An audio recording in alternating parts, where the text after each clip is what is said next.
Snow fell in slow, ponderous flakes that seemed to hesitate in the air before settling upon the pale roots of the ancient weirwood. Each flake mirrored another, tiny shards of a world gone cold. Yet none lingered long upon the white bark, because a deeper frost radiated outward, bowing the branches and crusting the leaves in a thin sheen of rime. The red faces carved into trunk after trunk watched on with blind indifference, their bleeding eyes quiet witnesses to history unspooling in a nightmare. Their sentinel grove had known centuries of whispered prayers, oaths, and confessions, but never had it been asked to watch the gods themselves fail. Bran Stark sat motionless beside the heart tree, his breath a brittle wisp that did not reach far before dissolving in the chill. Inside his head thundered the storm-tossed roar of every raven on earth taking wing at once, a cyclone of beating wings and ancient memories fracturing under a pressure he could not relieve. He had guided time like a river, bending around islands of destiny. Now the river had burst its banks, and he could only watch, helpless, as the flood came for him.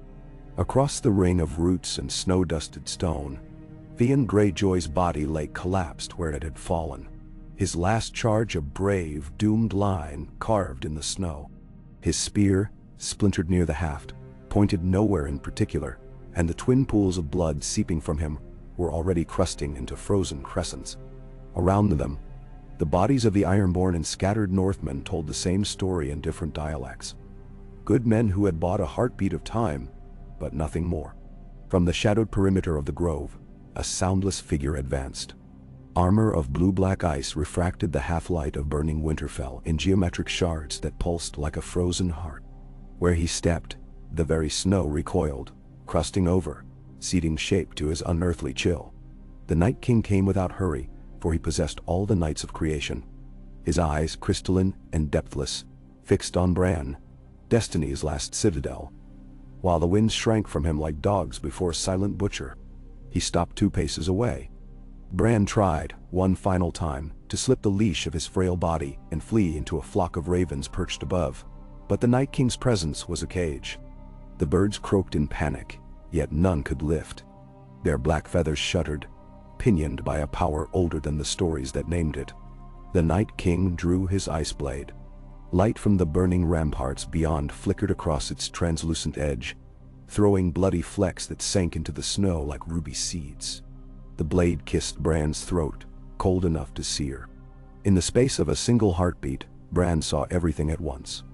The children weeping beneath the hollow hill, the first men knee-deep in crimson mud, Hodor's last word echoing forever, and the tall, silent figure standing above him in an unbroken line of descent from that ancient sorrow.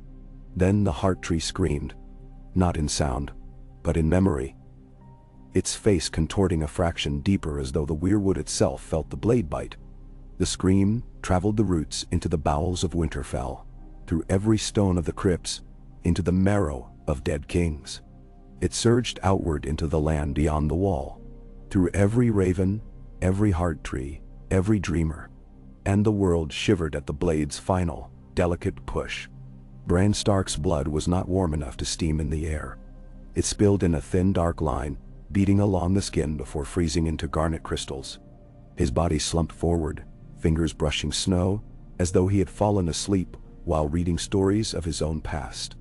The Night King stepped back, head tilting a degree, listening. Somewhere, deep beneath the sounds of battle, new voices answered his call, low and thrumming, like drums slugging through wet earth. They were slow to rise, those voices buried for centuries. But rise they did, scraping at coffin lids. Within the crypts, Lyanna Stark opened stark, frost-rimed eyes that remembered nothing but winter.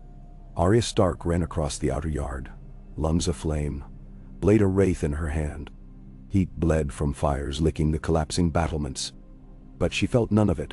The night pressed on her skin like an iron brand, draining warmth faster than the flames could thaw. Bodies, friend and foe, lay strewn in grotesque tableau, a Mormont girl crushed beneath an undead giant. Dothraki screams caught forever in silent throats, unsullied shields broken like rib cages. Overhead, Viserions' rasped cry raked the starless sky. and the dragon's blue fire carved a scythe through the air, scattering stone in molten arcs. She saw Jon Snow ahead of her at the base of the stair. Longclaw, a streak of frustrated light as he carved at the whites hemming him in. Ghost fought at his back, fur alight with small tongues of fire that did not consume him, but painted him a ghastly apparition. Each time Jon turned to retreat toward the Godswood, he had heard Bran's call. Arya knew. Another rush of corpses blocked him. He would die there, pinned against stone, if someone did not carve him a path. Arya pivoted, slid beneath the swinging arms of a dead umbersmith, and hopped onto an overturned cart. From her new perch, she leapt, small as a snowflake and twice as silent, onto the shoulders of a wight in a patched cloak. The dagger of Valyrian steel punched through the skull, and she used the momentum to fling herself onward, springing from corpse to corpse, until she was a silver ghost alighting on a tide of blackened flesh. She reached Jon just as a pair of wights lunged for his unguarded flank. One she hamstrung on the fly, severing its tendons. The other she overtook mid-lunge, burying the dagger into the top of its spine. Jon glimpsed her, eyes wide beneath a mask of soot and snow, and for a second the world was Winterfell of old siblings reunited in the courtyard. Then a thunderclap of magic rolled across the yard, dropping both of them to one knee. Every torch guttered. The ground bucked.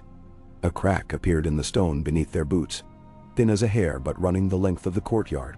Something beneath was reaching upward. Arya knew, before any whispered rumor, that Bran was gone. She felt the thread between them snap, felt the old gods recoil, felt the future go dark. She locked eyes with Jon, and in his she saw it too, the sudden chasm where hope had lived. A horn blew once, twice, somewhere on the parapets, but even that thin sliver of command was drowned by the animal roar of thousands of dead voices, surging as one. Fresh corpses clawed from new graves. The crypts had opened. Jon grabbed Arya's shoulder. "We can't stay," he shouted over the din. "Fall back to the keep." The words died in his throat. Across the yard, a shape rose between leaning towers of smoke. Taller than a man, cloaked in a spined mantle of ice, the Night King emerged from the Godswood gate as calmly as a lord returning to his hall.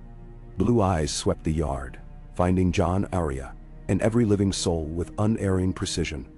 In his hand he held not one but two blades, his own luminous and cold, and another, smaller, carved from heartwood with a dragonglass pommel. Bran's dagger. Jon swore. Primal and guttural. Arya felt her fingers slacken, muscles faltering at the sight of that dark-tipped blade.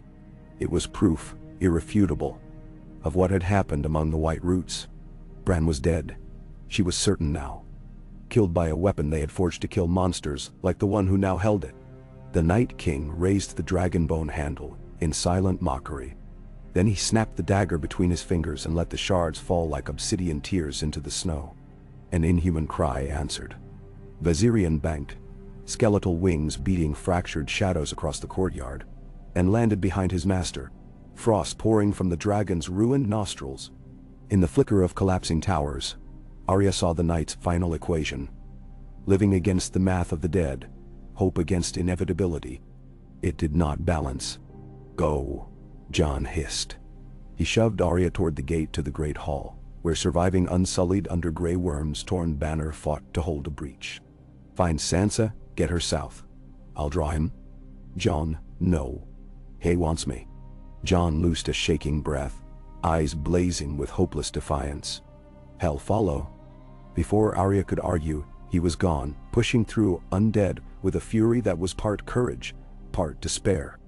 Arya watched him vanish into the smoky maelstrom, Longclaw's ghost white steel, a lonely candle flicker, swallowed whole by the dark. She ran. Sansa Stark did not know how long she had been in the crypts, only that the air grew colder with each passing minute. At first, the corridors smelled of damp stone and tallow. But as the battle raged overhead, a strange sweetness crept in, an earthy, metallic scent that reminded her of the garden bersams in King's Landing whenever Sir Ilyn cleaned his sword. Death had a bouquet. She would never forget it now. Torches sputtered, lighting alcoves where long-dead Stark lords slumbered beneath carved granite wolves. Their faces, eroded by time, seemed to watch the huddled survivors. Old men, women clutching babes, maesters too frail for war. Tyrion moved among them, his lantern throwing jittering shadows that made the statues seem to twitch. He offered words, quiet and calm, but no rational bomb could cover the thud of giants' fists above, or the thunder of dragons. When the first corpse broke its coffin lid, Sansa heard it before she saw it. A splitting crack like an axe into rotten wood, followed by a sighing rush of stale air. She snapped her gaze down the corridor and saw dust blooming from darkness. Pebbles pattered across the floor, tapping headstones as they rolled. Her breath caught. She backed away, whispering for those near her to move. Tyrion hurried to her side, placing a steadying hand on her arm. "What is it?" "Some things." She stopped. Words failed when she saw the shape emerging. A gaunt man draped in rotting leathers, stark direwolf sigil still faint on his chest. Milky eyes rolled, seeking life. Beside him, another coffin ruptured from within. Then another. Stone lids toppling like dice across the floor. Someone screamed. The dead answered with low groans. Sansa grabbed Tyrion's dagger, an ornate veiled blade, more ceremonial than practical, and raised it though her grip trembled. Tyrion unslung his lantern, holding the flame outward like the world's smallest sun. "Back!" he yelled, voice cracking. "Back, damn you!" The dead star kept advancing, half its jaw sheared away to reveal a rictus grin. It did not mind the lantern's fire. It did not mind anything but the living drumbeat of the crowd's terror. Then the corridor imploded with howls. Doors burst open farther down, and dead children poured forth. Queen's crown royals from 300 years past, their crowns still fused to crumbling skulls. Sansa's knees went weak. The crypts had been their sanctuary. Now they were their tomb.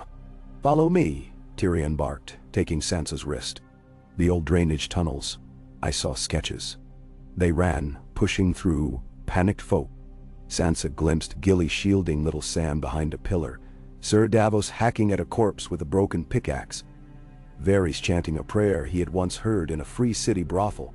She would not remember crossing the threshold into the catacombs.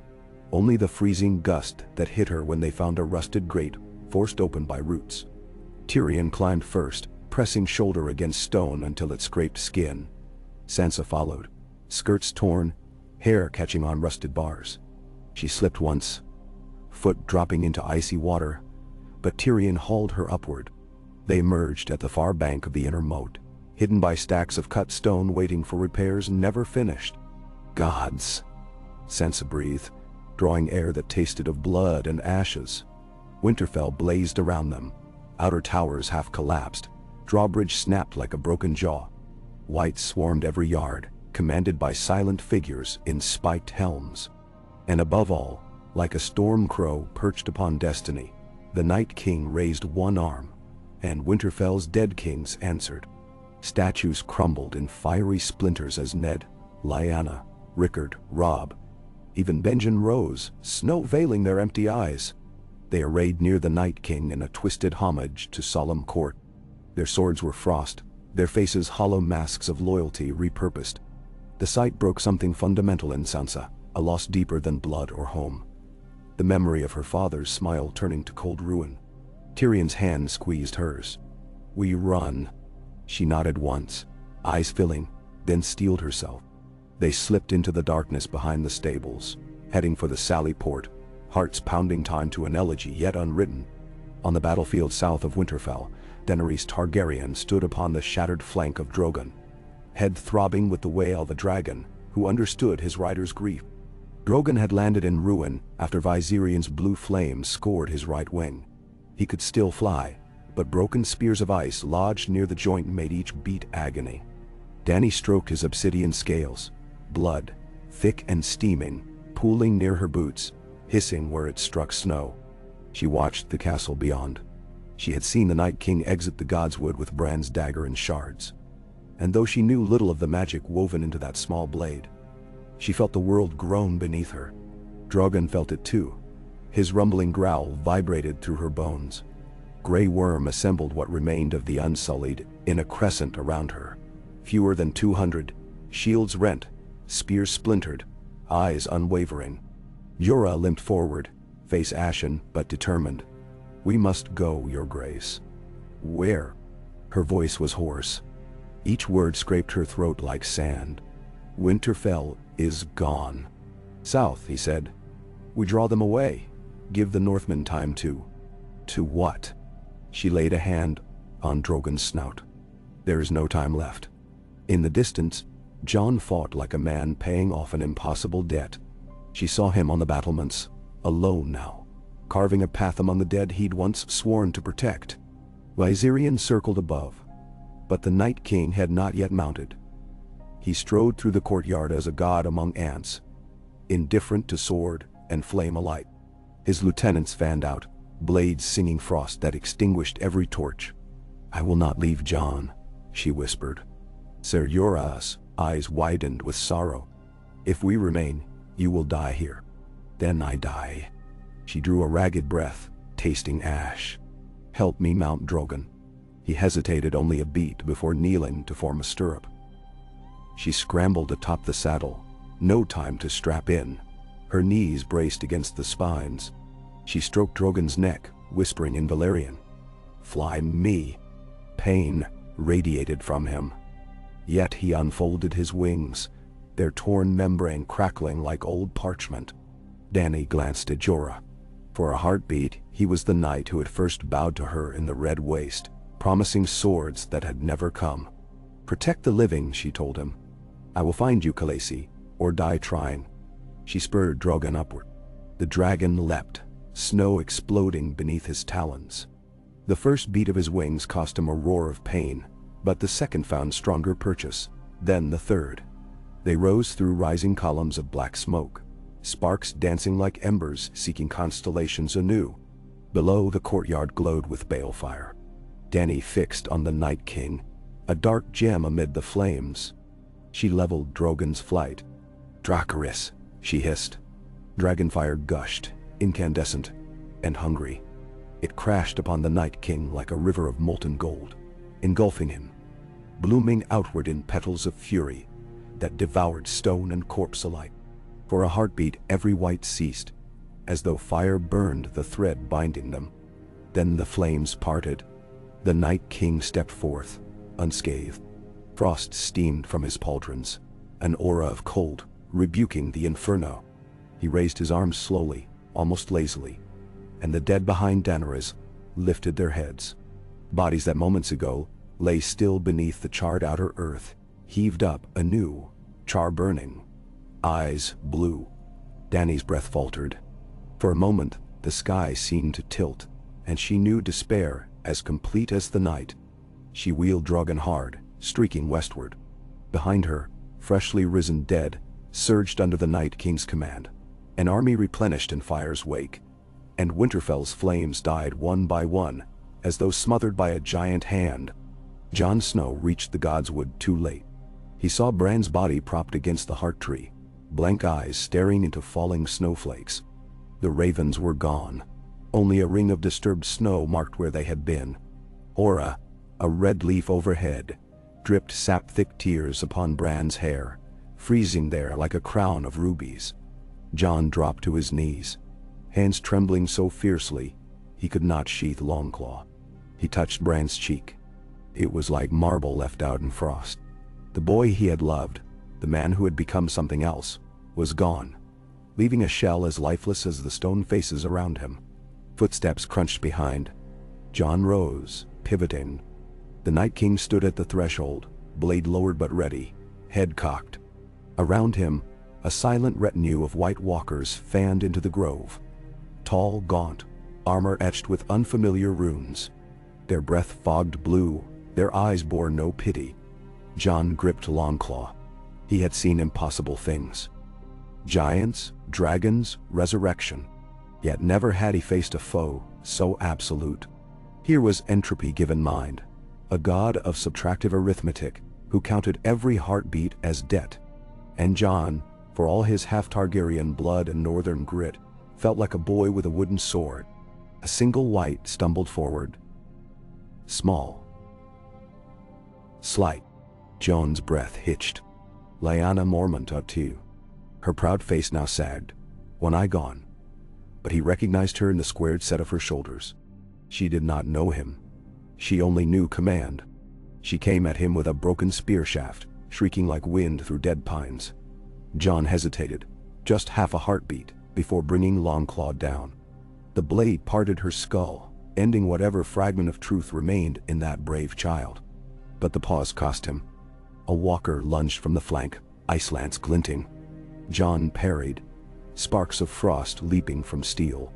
The lance slid off Longclaw's Valyrian edge, screeching like a frozen shriek, and Jon countered with a vicious crosscut that took the walker at the knees. The Night King observed, impassive. He stepped forward only after two more walkers advanced and fell to Jon's fury. Then, as though bored of the exercise, he raised his palm. Jon felt the tug first, an invisible hand clawing his heart. Around him, the dead revived a second time. Even the walker he had just felled clawed at the snow, knitting bone to ice as it rose. Jon's arms went leaden. For each he killed, 10 more gathered. A shadow passed overhead. Drogon, roaring defiance. Fire cascaded across the grove. Snow flash melted into scalding steam. For an instant, the walkers retreated, shielding faces. Jon saw Daenerys above, hair whipping silver, eyes ablaze. But fire parted uselessly around the Night King. He stared at Drogon, lifted one spear of purest ice. The beast banked, but too slow. The spear left his hand like a thunderbolt, striking Drogon's injured wing. The dragon screamed, not in pain alone, but in mortal fear. He spiraled, losing height, clipping treetops until the grove filled with falling branches and the sharp stink of sap. Jon felt the ground quake as Drogon crashed beyond the wall. Dany tumbled from the saddle, rolling through snow and slush until she slammed into a fallen trunk. She struggled up, bleeding from brow and lip, hair matted. The Night King walked past Jon as though the bastard of Winterfell were a scarecrow flapping in the wind. He closed on Dany, spear in hand. Jon surged after him, Longclaw ready. But a wall of whites barred his path, a tidal bulwark. Dany scrambled for her dagger. The Night King paused, amused. He seemed to savor the thought. The last Targaryen queen felled by echo of her ancestors' triumph. Ice winked in moonlight as he hefted the spear. Then Ghost appeared from nowhere, a blood wraith with burning eyes. The direwolf hurled himself at the Night King's flanks, jaws snapping. Teeth met the armor's frost. Shards flew. The spear missed its mark, grazing Dany's shoulder instead of skewering her heart. She screamed, more in surprise than mortal pain. The Night King whirled, backhanding Ghost with inhuman strength. The direwolf fell, whimpering, crimson blooming in white fur. Jon's cry was half wolf, half man, as he slammed into the barricade of whites, hacking like a thing possessed. Between each heartbeat, the world narrowed, until only Jon, Dany, and the Night King existed. Flames guttered in snow, banking orange against endless white. Wind howled through dead branches like breaking glass. And somewhere beyond the smoke, horns sounded retreat, though no man remained to follow. The Night King raised his spear again. His eyes, twin night lights in a dead sea, fixed on Dany. No pity, no hurry, no doubt. Jon broke the last white in his path. He lunged, but not at the Night King. Instead, he hurled himself across Dany's body, shielding her with his own. The spear cut the air, true and merciless. Silver light arced. Jon braced for the bite of ice. A roar split the night, a roar older than race or realm. From the outer yard a giant shadow rose. Rhaegal, wing mangled but still able to leap, came barreling through a shower of embers. He crashed into the grove, jaws wide, and slammed his full weight into the Night King. Ice crunched, trees snapped. Jon and Dany rolled clear as the Titan of Cold was driven into the trunk of the Heart Tree, with a force that split ancient wood in two. For an instant, the Night King was pinned. Frost spidered across Rhaegal's scales, flesh splitting as cold fought fire. The dragon shrieked, beating wings in frenzy. The Night King grabbed a broken branch of weirwood, still dripping Bran's blood, and drove it like a spear into Rhaegal's chest. The dragon screamed once terribly. Fire gouted from his mouth, but only steam emerged, a hiss of life fleeing. He slumped, pinning Night King and Tree alike beneath his vast dying bulk. Jon staggered upright. Dany rose beside him, shoulder bleeding. Rhaegal's flank shifted a final time, then stilled. Snow raced to fill the indent of his fallen wing. For one heartbeat, nothing moved. Then a hole punched through Rhaegal's breastplate of scale, and the Night King dragged himself free. Frost clung to his brow like a crown of hooks. He had lost his spear, lost perhaps a measure of dignity, but his pale eyes blazed colder than any winter yet known. Jon's soul quailed. But the Night King did not come for them. He looked toward the shattered towers beyond, where Viserion circled like a carrion bird. He lifted a hand. The dragon banked, arrow down, and the Night King leapt onto the beast's ridge in a single, impossible bound, landing astride without need of saddle. Viserion beat wings, gathering height. As he rose, the Night King surveyed Winterfell, flames snuffing under snowfall, battlements crawling with new dead. Satisfied, he directed Viserion southward, where the King's Road waited, a torch-lit path of slaughter. When dawn finally crawled across the sky, a weak, hesitant light, the castle burned in pockets like village hearths left unattended. Ash drifted with the snow, settling upon char and corpse alike. Of the living, only clusters remained, a gaggle of villagers who had fled to the grain sheds and barred the door. A clutch of unsullied encircled by their own dead. Sir Brienne, bleeding from the thigh, still refusing to retreat from the gap she held beside Sir Jaime's limp form. Jon found Sam hiding under the broken trebuchet, arm in a sling, glasses cracked. Together, they limped through streets once lined with banners. They found Arya collapsing against a fallen gargoyle, eyes hollow. They found Sansa and Tyrion near the collapsed stable roof, gripping each other like children who had just left a grave. When the sun crested, its light revealed the truth no man wanted. Winterfell was lost. The North broken, and the Night King, now wielding Bran's power, marched for a realm too weary to fight again. But in the Weirwood Grove, beneath the bisected heart tree, something stirred.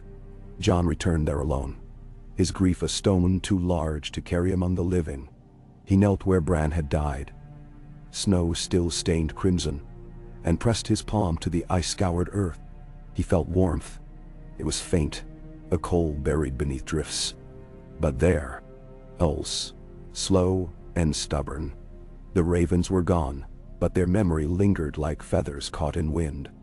Jon closed his eyes and saw not Bran, but a vast network of roots, veins of light, threading dark soil, stretching south beyond rivers and hills to trees, yet untouched by war.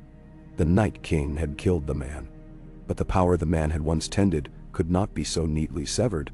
It retreated, like sap in winter, awaiting spring. Jon understood this not with logic, but instinct. The same instinct that led him once beyond the wall seeking answers in icy gorges. Hope had not died. It had gone to ground. He rose, wiping tears he could not feel. Around him the survivors gathered. Arya, clutching a burn ointment. Sansa, wrapped in a dead soldier's cloak. Tyrion, Sam, Brienne, Gendry, Podrick, Tormund, all bruised but breathing. Ghost limped at Jon's side, flank bandaged. Jon looked south where the clouds darkened, the Night King's storm marching toward the Heartlands. He sheathed long claw. "We've lost Winterfell," he said, voice ragged. "But we live, and as long as we live, the story isn't over." Miles away, on a lonely stretch of the King's Road, a riderless horse stamped at the frozen mud. Behind a bend of leafless willows, Melisandre knelt in prayer beside a small flickering fire that refused to die though the wind tried its best. Her eyes were closed, face streaked with soot, but her lips smiled. "The night is dark," she whispered, "and full of terrors, but light, though faint, endures." Above her, ravens passed, thousands of them, wheeling southward like a black river. She lifted her hands to the warmth, feeling more than seeing the wings overhead. "Fly," she told them. Carry the embers to the pyres of men. The sun climbed a fingerbreadth higher, staining the sky a washed-out pink, soon to gray again. Behind the retreating storm of wings, the horizon brightened a fraction. It was not yet dawn in the hearts of men, but the edge of light, however thin, was still light. Yet dawn meant nothing to the Night King. Atop Viserion, he skimmed low over the weeping water, his passage freezing spray mid-air so that glittering shards rained along the shoreline like glass. In his grasp, he carried a fragment of weirwood, blood-soaked, throbbing with the last heartbeat of the man he had killed. Around the shard coiled tendrils of ice, binding the power within. Ahead lay Moat Cailin. From its crumbling towers, sentries of House Tallheart watched shapes swarming in the mist, and wondered what nightmares the broken night now bore upon its wings. They reached for horns that would sound warning. The Night King smiled without lips, and Viserion's breath answered. Blue fire scythed through the fog.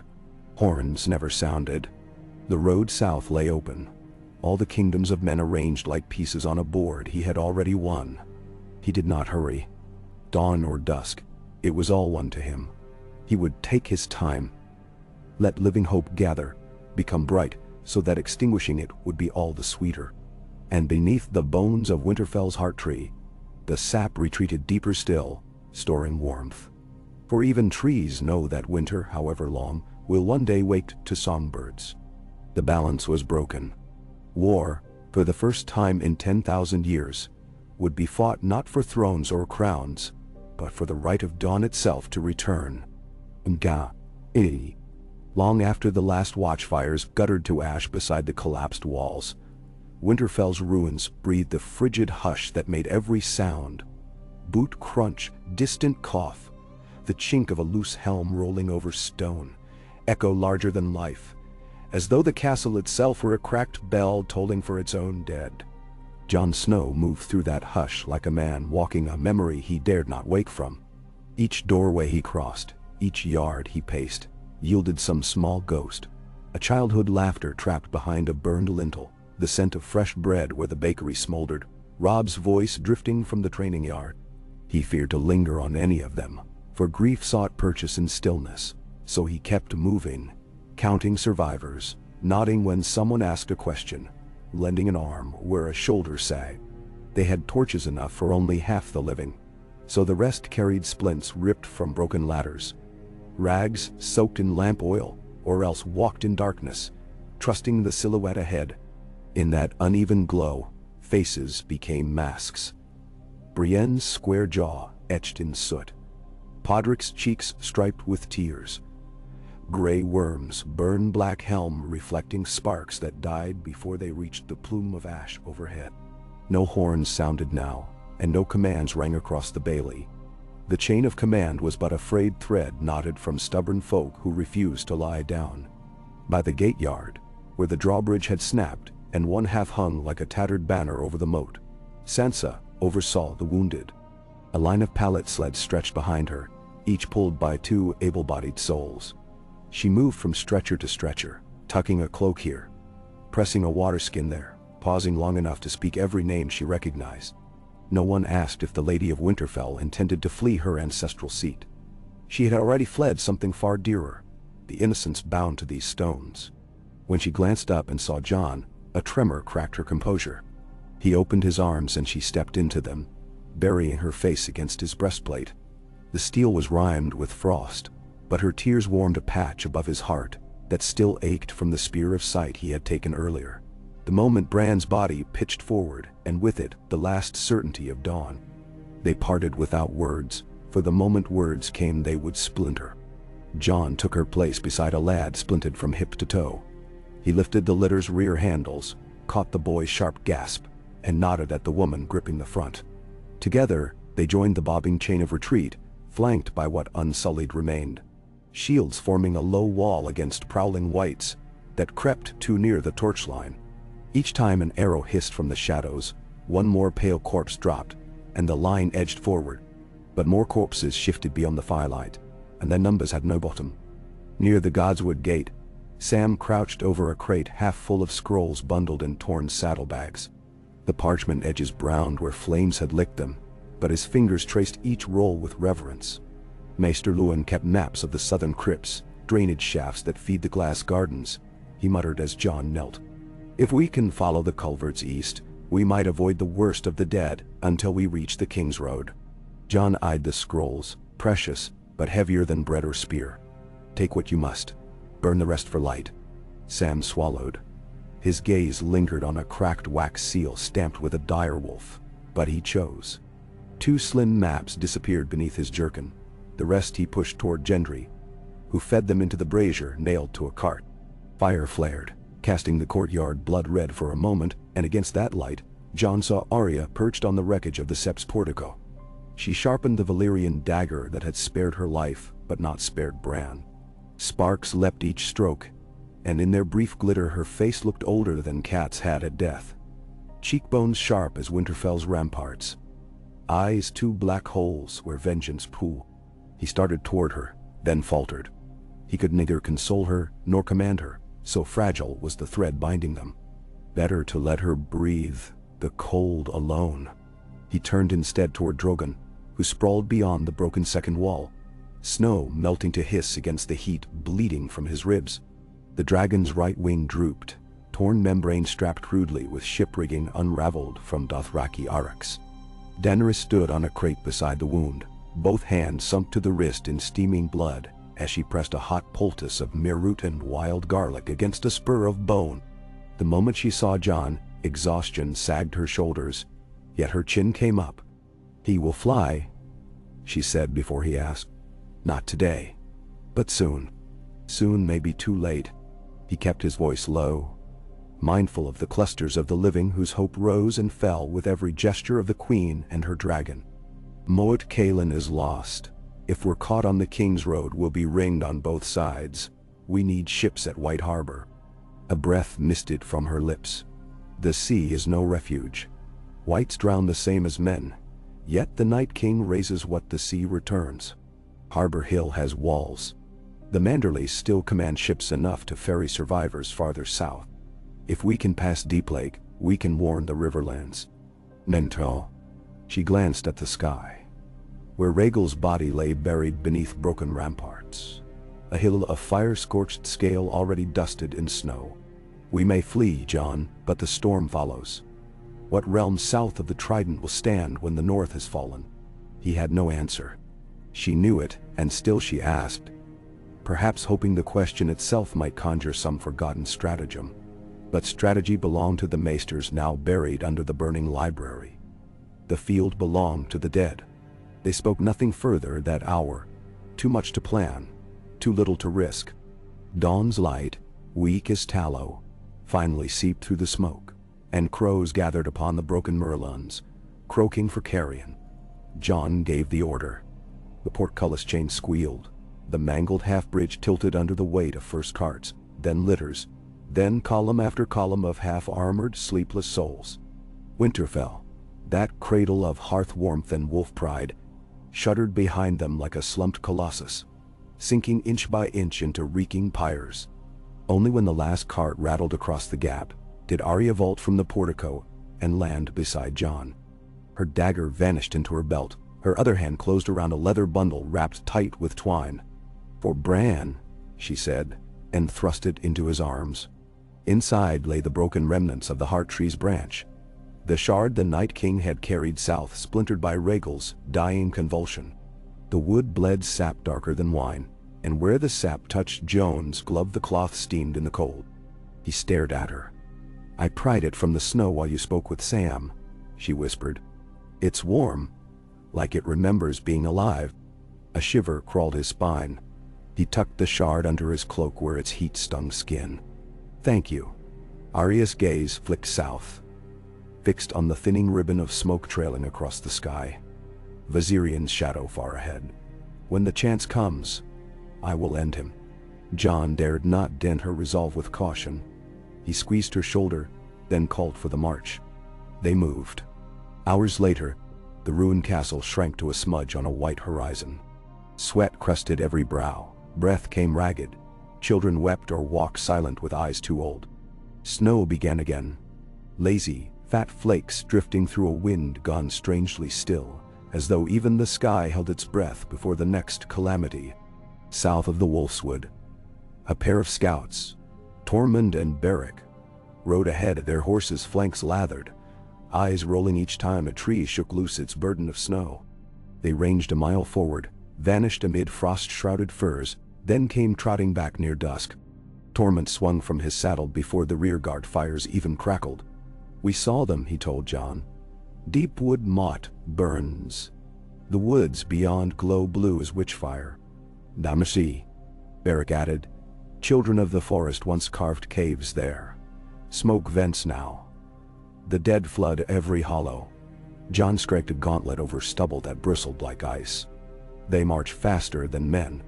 "And longer," Tormund said. "But they do not march everywhere. We glimpsed riders. Alive. On the Rill's road. Boltons maybe, or tall hearts escaped the motte. Or living men, chasing rumors of what rides behind them." Jon rubbed the warm shard beneath his cloak, as though stroking a coal. He wondered if the Night King knew a piece of his prize remained in living hands, and whether he cared. The idea that Bran's lifeblood now heated Jon's ribs felt half blessing, half curse, warmth stolen from a brother's murder, a debt yet paid. That night they lit no campfires. The moon hid, the blanket of snow reflected but a pallid ghost of light. Jon walked the lines, offering what comfort he could. A murmur to Davos as he wrapped a spur-splintered ankle, a clasp of thumbs with the hound, whose burned arm wept pus, a nod to Grey Worm as he redistributed sword bracers to men who had none. Each kindness felt brittle, for each kindness reminded him of the 100 he could not save. Toward the midnight hour, Arya approached again, out of breath yet determined. "A rider from the last river," she said. "He carries a message for you and Daenerys." The rider, half-frozen, knelt by a torch shielded under a canvas lean-to.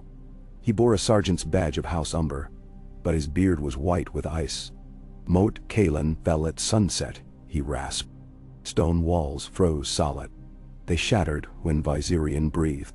"Our Lord Tallheart fled south through the neck, but the mists grew thick.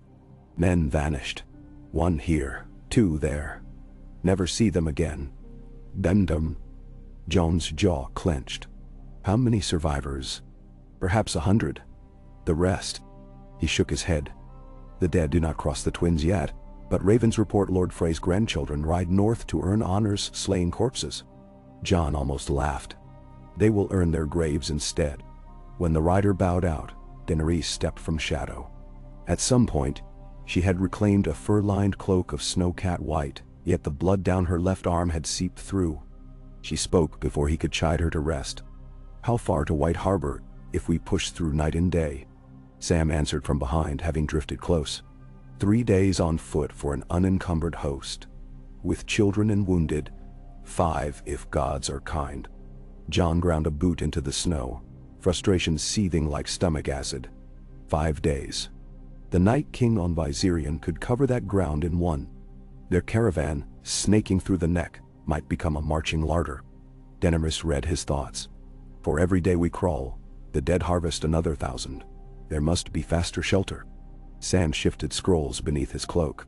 "There is perhaps an old keep on the stony shore. Sealskin Point? But sail is needed." "Sails mean ports," Jon said. "And ports mean White Harbor."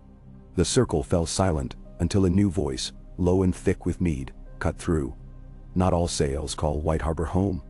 Davos limped closer, cradling his bandaged wrist. The Mormont galley, Old Wick, remained moored at the Bay of Ice after the hunt. "Her crew's half gone, but she floats. 10 miles west of here, tide-bound." Jon's heart stumbled. "Can we reach her unseen?" "Through the pines. Aye, if we trust the gods' eye trail. It hugs the cliffs, narrow as a goat path. But whites are clumsy where men are nimble." "Now," Daenerys nodded once. "Then we march west, not south." Just like that the plan shifted, as plans did in war. Yet for the first time since Winterfell, a breath of fickle optimism stirred the ranks. A ship, even a crippled one, meant escape beyond the Night King's immediate reach. And when hope flickers, Men walk faster. They broke camp before dawn. Sansa, riding a half-lame gelding, set the cadence for the wounded, slow enough that litters could keep pace. Brisk enough to steal advantage of early light. Gendry and Podrick skirmished the flanks, silent as shade. Davos and Tyrion huddled in debate beside the middle cart, tracing rough maps with soot-black fingers. Ghost padded ahead of Jon, rib cage heaving but hackles proud. By second dusk, the trail narrowed to a ledge carved naturally where cliff met pine. Snowy surf foamed far below, a constant hush that muffled the clatter of shield and boot. Moonspray kissed their faces, briny and alien after weeks inhaling coal smoke. Arya paused now and then to stare at the horizon where clouds glowed faintly teal, the afterlight of some distant conflagration. Jon followed her gaze and guessed the same. Barrington or Torhin Square, perhaps. The North's old bones burned hot tonight. On the third morning, gulls wheeled overhead. The air tasted of salt and rot. Beric, riding point, whistled and signaled 2 quick taps upon his pommel. Jon pressed through the line until the sea opened before him, and moored against a crooked stone jetty, bobbed a 3-masted galley crusted with hoarfrost. The Old Wick. Her sails were furled tight, her deck silent, but for ropes creaking. Davos exhaled a brittle laugh. That's her. Smaller than memory maybe, but she floats. Gendry wasted no time. He and 6 others jogged down the switchback and hammered on the hull. A shaggy head popped over the rail. Old Sloat, a Mormont cousin once stripped of lands for smuggling. He spat into the wind, eyed the crowd snaking the path. 7 hells, he growled. Looks like I finally found a cargo worth more than herring. Within an hour, ramps were fashioned of pine trunks lashed by leather, and litters were hoisted 2, sometimes 3, at a time. The hold stank of stale beer and seal oil, but it was space, and space under a wood roof was palace enough. Children unfamiliar with ships laughed when the deck dipped. Old soldiers cursed and clutched rails. Jon oversaw loading, then paced the gunwale counting heads. Each new figure squeezed hope and terror in equal measure. Hope that they had one more ally, terror that one more soul might drown if the sea rose angry. Evening sun melted into an orange smear when Davos and Tyrion hauled at the mainsail clew. Canvas unfurled, snapping with frost. A collective moan rose as the hull heaved away from the pier, severing the last land bridge back to everything they had ever known. Ropes groaned, rudder dragged, and the Old Wick made south by southeast, hugging coast where reefs broke the worst of northerly swells. Only when pine silhouettes blurred into night did Jon permit himself to slump against a capstan and close his eyes. He felt the warm shard throbbing under his jerkin. A heartbeat not his own, scolding him awake.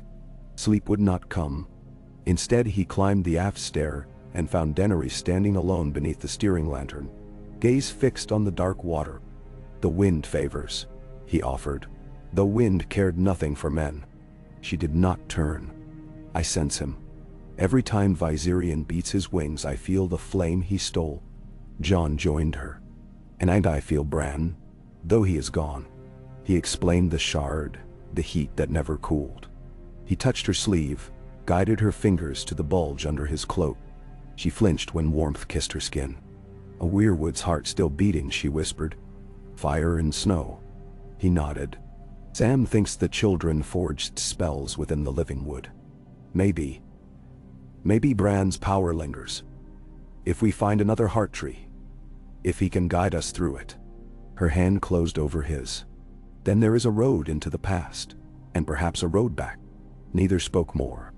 Below, the ship creaked, masts groaned like old giants, and the North Shore slid astern under a sky blooming with shy stars. Days merged into a bleak rhythm. Reef the sails by dawn, run with tide until noon, angle toward shore late afternoon to take on fresh snowmelt and what gull eggs they could scrounge. Twice they dodged riding cogs flying the Kraken banner. Once they glimpsed column upon column of whites trudging an exposed sandbar, moving south even across knee-deep surf. At night, the sea reflected eerie pulses of blue further inland. Villages snuffed like candles. On the sixth day, a storm found them. Clouds rolled from the west, slate towers spitting sleet. Waves heaved, timbers sang. Jon lashed himself to the mizzenmast, shouting orders half borrowed from Davos, half invented. Slack lee braces, strike topsail, secure hatch combings. The old wick pitched like a hammered kettle. Half the refugees retched, the other half prayed. Somewhere in the black hours between lightning forks, a deckhand spotted shapes flickering beneath the crest, dead men half devoured by fish, drifting with unnatural intent. When a white hand slapped the hull, Arya severed its wrist, and the thing slipped below. But more followed, claws scraping, moans drowned by surf. They fought as best they could, spears thrust between gunwale boards, torches thrust into the spray. Each flame hissed out at first touch, so Gendry fetched wildfire jars from Slode's secret locker. Contraband once bound for a Taroshi buy. He smashed two upon the water and neon green sheets erupted, charring every corpse afloat. The blaze clung to waves, waves clung to wood, and the old wick fled through curtains of burning rain until dawn limped across a carnage of steaming tides. After the storm, Jon found Sansa below deck, tending a feverish girl. Her face was bone-tired, but determined. "The fever spreads," she said, "though I've purged the bilge and burnt the lice nests." "Typhus?" he asked. But Sam answered from a bunk behind. "Likely flux and exposure. Warm broth and dry blankets will help more than leeches." Jon frowned. "Blankets we have few. Broth runs thin." Sansa tucked hair behind one ear, smearing soot. "We survive first, then mend." She glanced at him, eyes hot. "Father once said the North remembers. I pray he was right, because the North he knew is gone." He almost told her about the heartbeat burning in his cloak, the pulse that whispered not all roots were severed. But the words tangled. She squeezed his hand, and he realized comfort could flow both directions. On the 9th day, they reached the wide mouth of the White Knife where it poured into the bight. Ice floes drifted like cracked porcelain trays. The wind stiffened out of the west, driving them inland, but between flows Jon saw shapes lining the southern bank. Whites massed shoulder to shoulder, jaws clacking at the passing scent of life. Some waded waist-deep, arms outstretched, but currents dragged them under. Their forms vanished, then bobbed again astern. The old wick hugged mid-channel, sails straining. House Manderley's green and white tower banners should have flown above the harbor lighthouse, but the tower stood dark, windows yawning like sockets. Davos' face drained when he raised the spyglass. "The city smokes. God save us. It fell already." "Many." Arya leapt to the rail, scanned with naked eye. "No sign of the Night King's dragon." "That makes little comfort," Tyrion muttered. "A snake need not accompany its venom for the poison to spread." They held council beneath the aft awning while rotting floes bumped the hull with dull thuds. Davos spread a salt-stained chart. "We cannot dock. Short of water, yes, but better thirst than throat ripped on the pier." He traced a route, finger slanting eastward across the bight. "There is Sisterton. Or further, Gulltown. Ports still loyal to the crown that stands breathing." "Medun?" "The Eyrie stands breathing," Tyrion said with half a smile, "and breathes rarefied air few can climb." Sam smoothed the north corner of the map. "River Run perhaps? The Trident is wide, the currents strong. Dead may falter." Jon weighed choices like stones, each heavy. He tapped the map south of Breakstone Hill. "We sail for Seaguard. Lord Mallister boasts catapults that could fell a wyvern. If any port yet flies banners, it is Seaguard." No one argued. They were past argument's luxury. Davos bellowed orders. Sailcloth snapped, tillers creaked, and the old wake angled away from the White Knife's mouth, leaving white harbors, burning warehouses, a smear of red on the flat horizon. They skirted the coast 3 more days. Twice they rafted ashore for fresh water, always choosing cliffs accessible only by rope. The second such landing brought them to a sea cave, where seals gathered on a shelf of black sand. The beasts grunted, half curious, half fearful, but did not flee until Grey Worm's squad advanced with spears. Meat, fat, hides, sustenance measured in heartbeats. By torchlight they butchered, salted with sea brine, and hauled casks back to the galley. Jon knelt in that cave, brushing his fingers over smooth stone where faint carvings curled, a swirl of concentric eyes. Children of the forest had painted here once. He pressed the weirwood shard against the symbol. A ripple of warmth flowed into the stone, and for a moment he saw frost recede. Moss blush green, water drip from stalactites in molten timing. Then the vision closed, shard cooling. But he knew. Some door inside the world had opened an inch. Light ached through the crack. That night, Host huddled in the hold amid drying seal skins. Jon dreamt. He stood beneath a great weirwood whose trunk gaped like a wound. Bran approached, not as a crippled boy, but as a man grown tall, eyes milky with moonlight. "The roots run deeper than death," Dream Bran whispered. "But the heart must be planted where ice and fire twin." His hand touched Jon's chest, then Daenerys, though she had not been present a moment earlier. Two flames, one hearth. Stoke the forge or all embers die. Jon awoke to Daenerys shaking him. "Valyrian," she hissed. "Ahead." He scrambled topside. Dawn spread gray satin across waves and etched upon it the silhouette of a dragon wheeling above a headland no more than a league distant. Blue fire hissed along the promontory, scorching pines to glass. Circling lower, Valyrian incinerated a clutch of stone huts, shepherd crofts maybe, and the figures fleeing them. The dragon's rider glinted at the nape. Night King, spear stub where new ice crystallized over the old wound. Jon craned south. Beyond that headland, the inlet widened to a lagoon, Seaguard's outer anchorage. He glimpsed masts clustered like burnt reeds, piers sagging under drifted snow. Smoke guttered from the city's inland walls, but no blue glow yet. Seaguard still fought, or at least still burned of its own making. Davos shouted, "If we cut across the shoals, we can beat him to the harbor mouth." Outrun a dragon, though? I'd sooner race thunder. Arya tightened the tie of her cloak. Turn east instead. Hide up the Welbeck Run until nightfall. Hell Pass, take Seaguard, then pursue inland. Thinking no survivors held these waters.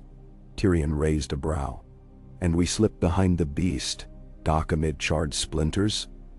Romantic, but if he spies our sail, he turns on us mid-channel. Sam, pale, pointed westward. There's a legend of Lady Ravella Smallwood who once guided her folk through marsh channels masked by illusions of reeds. The charts mark shallow cuts. Here, here. His finger tapped. Too narrow for a dragon's wings. Jon studied the dragon's orbit. Valyrian banked south now, heading directly for the estuary mouth. If the old wick held current speed, they would intersect in open water. An idea tore through him. Reckless, but perhaps the only wedge left. He turned to Daenerys. Drogon cannot fly, but can he flame? She understood at once. A last breath, yes, but it will kill him. We need only blind the Night King long enough to slip past, Jon pressed. A wall of fire tall as masts between us and Valyrian. He flies through, his sight seared, we sail on. Dany's eyes brimmed. Drogon saved me twice already. He will save thousands more. She clutched the rail, knuckles white. At length she nodded, soft as snow. Prepare the skiff. They slung Drogon in a net of anchor rope. 40 men hauling, pulleys groaning, lowered him onto the wide skiff normally used for barrels.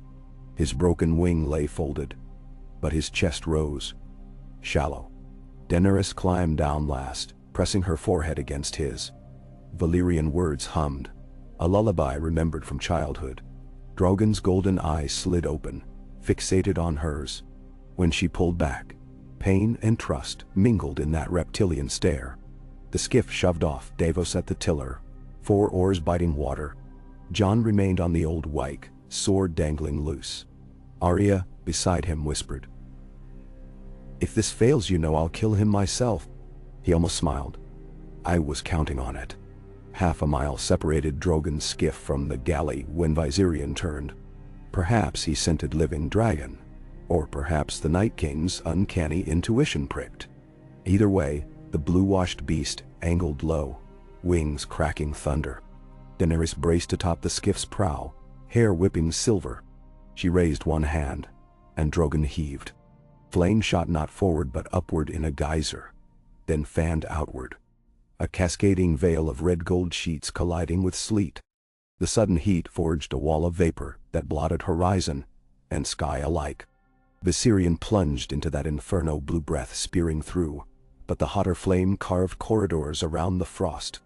Colors clashed, azure lightning in a maelstrom of molten gold. For 3 heartbeats the sea glowed as bright as noon. Then Drogon spent. His chest fell still. The skiff lurched as a wave of steam collapsed. Daenerys almost toppled.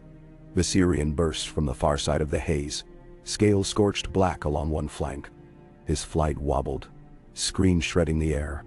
The Night King righted him, but for a precious span, the dragon's eyes streamed white vapor. Blind. Now, Jon bellowed. The old wake sails billowed, catching a gust conjured by colliding fronts of hot and cold. Wood groaned as the vessel surged, prow cutting across the Night King's rear like a fox threading a forge. Mate lines hauled. Elders cried prayers, children clutched rails. The gap closed. Viserion wheeled high, vision clearing, but the galley had reached shoal water. Keel sliding over sandbars too shallow for a beast to skim without risking wingtip. The Night King reined in his mount, perched above open lagoon, watching them slip into reed-mottled channels too narrow for pursuit. Jon met his glare across half a mile of boiling sea. In those blue pits he beheld no frustration, only a patient promise. Another day, they said. Another place. Drogon's body sank in steam, skiff drifting aimless. Davos and 2 sailors still aboard hauled oars, guiding the dragon's corpse toward a rocky tooth of shoreline. Daenerys stooped, kissed Drogon's brow, then rose and helped them lighten the skiff.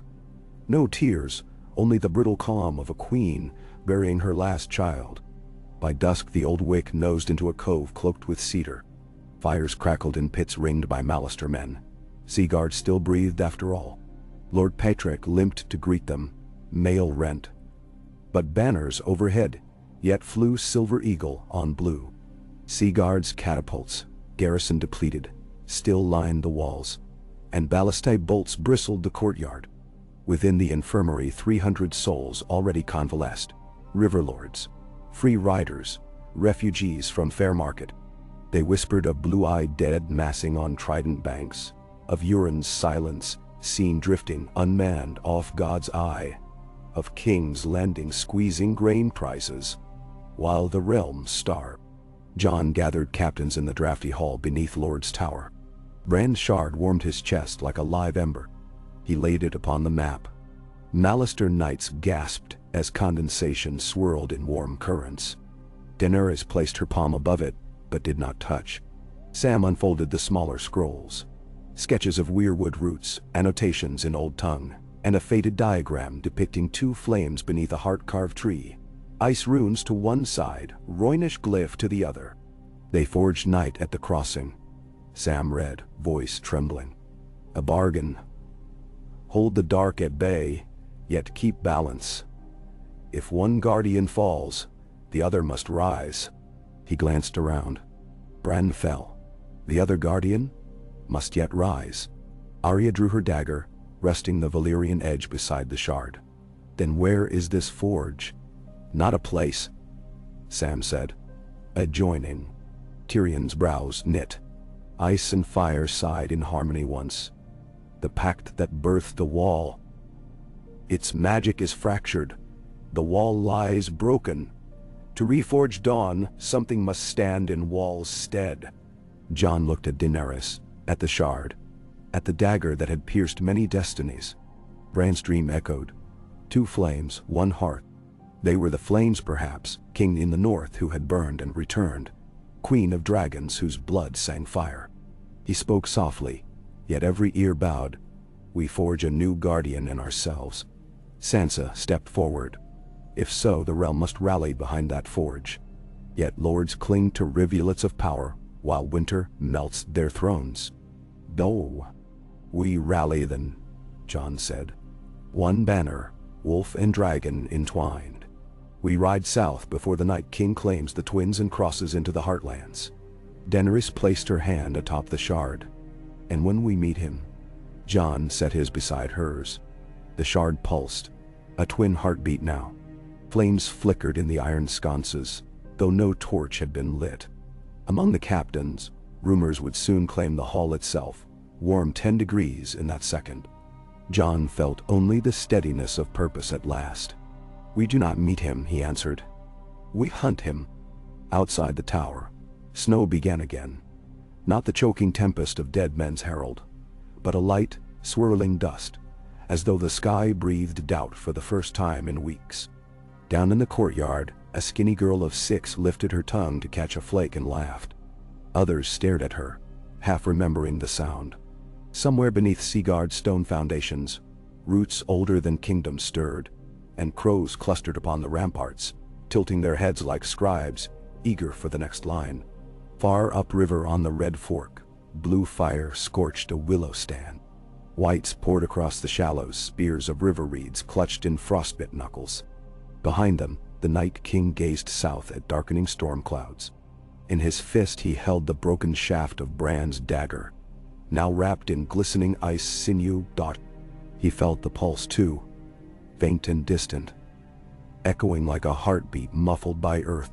His lips did not smile.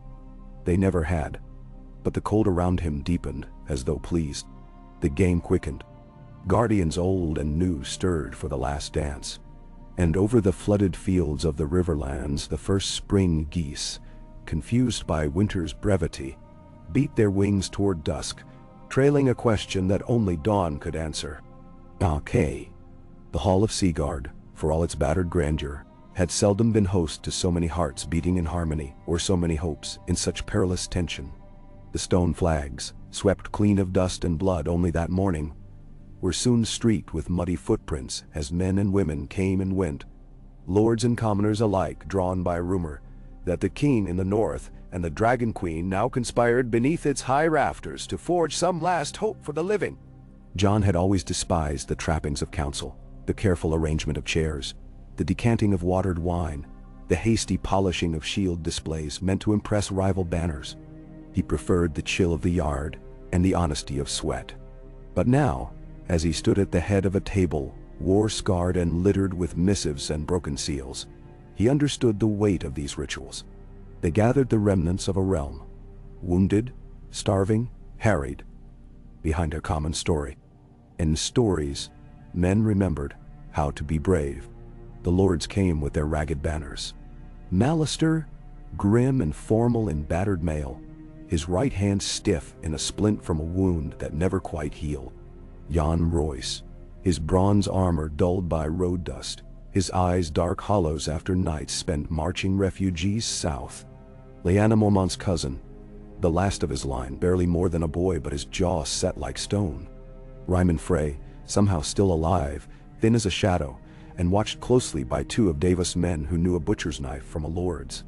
From the Vale, a half-dozen knights in eerie blue, all with tales of snow-choked passes and dead things that howled in the wind. Sansa presided at the right of Jon, her poise a rampart that even the most broken of men hesitated to challenge. On Jon's left sat Daenerys, her hair bound in braids that glittered like spun silver, her presence fierce but silent. Davos hovered near the back wall, fingers flexing unconsciously, scanning the room for threats. Tyrion and Sam shared a bench, hunched over charts, heads together in a perpetual low debate that threaded strategy and despair in equal measure. Arya was everywhere and nowhere, a shadow flitting at the edge of sight, slipping out windows to walk the ramparts, returning with reports from Gendry or Podrick on movement in the woods, in the marsh, downriver. She carried her blades openly now, dagger at her hip, needles slung at her back, a girl who had shed the comfort of childhood for the armor of the hunted. When all were assembled, Jon opened the council without preamble. The hall fell into a hush so absolute that even the wind seemed to flatten its howl against the stone. He did not raise his voice. He spoke with the cadence of winter wind itself, steady and cold and certain. Winterfell is lost. The dead hold the north entire, from the Shadow Tower to White Harbor. The wall lies in ruins. Moat Cailin is fallen. Barrowton burns. My sister's banners at last hearth are ashes. The Night King rides Viserion south. His lieutenants march with him. His dead are more than I can count. A tremor went through the hall, not of surprise, for none could claim not to have guessed as much, but of finality. The world they had known, with its squabbles and ancient feuds, was gone. Only survival remained. He looked to Daenerys. We have seen what fire can do, but even dragon fire cannot kill him. My brother, Bran, was slain beneath the heart tree. The magic that kept the dead at bay is broken, yet something of that magic lingers. He drew the shard from beneath his cloak, the warmth of it faint but unmistakable, even from the far side of the table. Sansa's eyes flicked to it, then to Arya, and back to Jon. Bran left us this. It may be a key, or it may be only a memory. Daenerys met each lord's gaze in turn. The North has paid its price, but the South must now bear the burden. We must call every able hand to arms, farmers, smiths, hedge knights, fishermen. We must send word to King's Landing, to Old Town, to every holdfast and every free company between here and Dorne. We must unify, or we die. The Benedicti die. Jon Royce's jaw worked. The Lannisters will not answer a Targaryen's call. The Queen sits safe behind her walls, counting her gold, watching the riverlands burn. I do not see her banners here, nor any hope of them. His voice was weary, more fact than challenge. Sansa's reply was gentle and implacable. If Cersei's heart could be moved by reason or threat, she would have come to our aid already. But there are others. Lord Tarley at Hornhill, the Hightowers at Old Town, the Blackwoods and Brackens. They must be roused. Her eyes flashed. We will send ravens and men. We will send what hope we have left. A low murmur circled the room. Lord Mallister asked, if the dead march on Seaguard, can we hold the city? Davos answered, voice grave. We can hold the walls a week, perhaps less, against the Night King and his dragon. Our best hope is not defense, but movement, outpacing them, striking from where they do not expect. Sam spoke, for once raising his voice so that even the most jaded knight must listen. The children of the forest wrote of a joining of the flames. When the wall was forged, it was neither fire nor ice that stood alone, but both together. The spells that remain in the roots may be kindled again, but only by those whose blood remembers both. He met Jon's eyes, then Daenerys. Tyrion coughed. And if that fails, Arya said, then we die fighting. But we do not die alone. We do not die quietly. So it was resolved. They would gather what survivors they could. They would ride at dawn. Ravens took wing that hour, clutching messages for every corner of the realm. Some to men who would die before reading. Some to those already dead.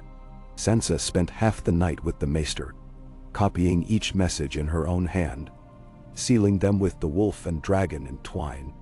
Let them know we do not fight as north or south, she said, but as the last hope of the living. The morning came pale and cold, but the wind shifted. No longer the biting blast from the north, but something softer, salt-laced from the sea, a harbinger of spring that no man trusted but every woman prayed for.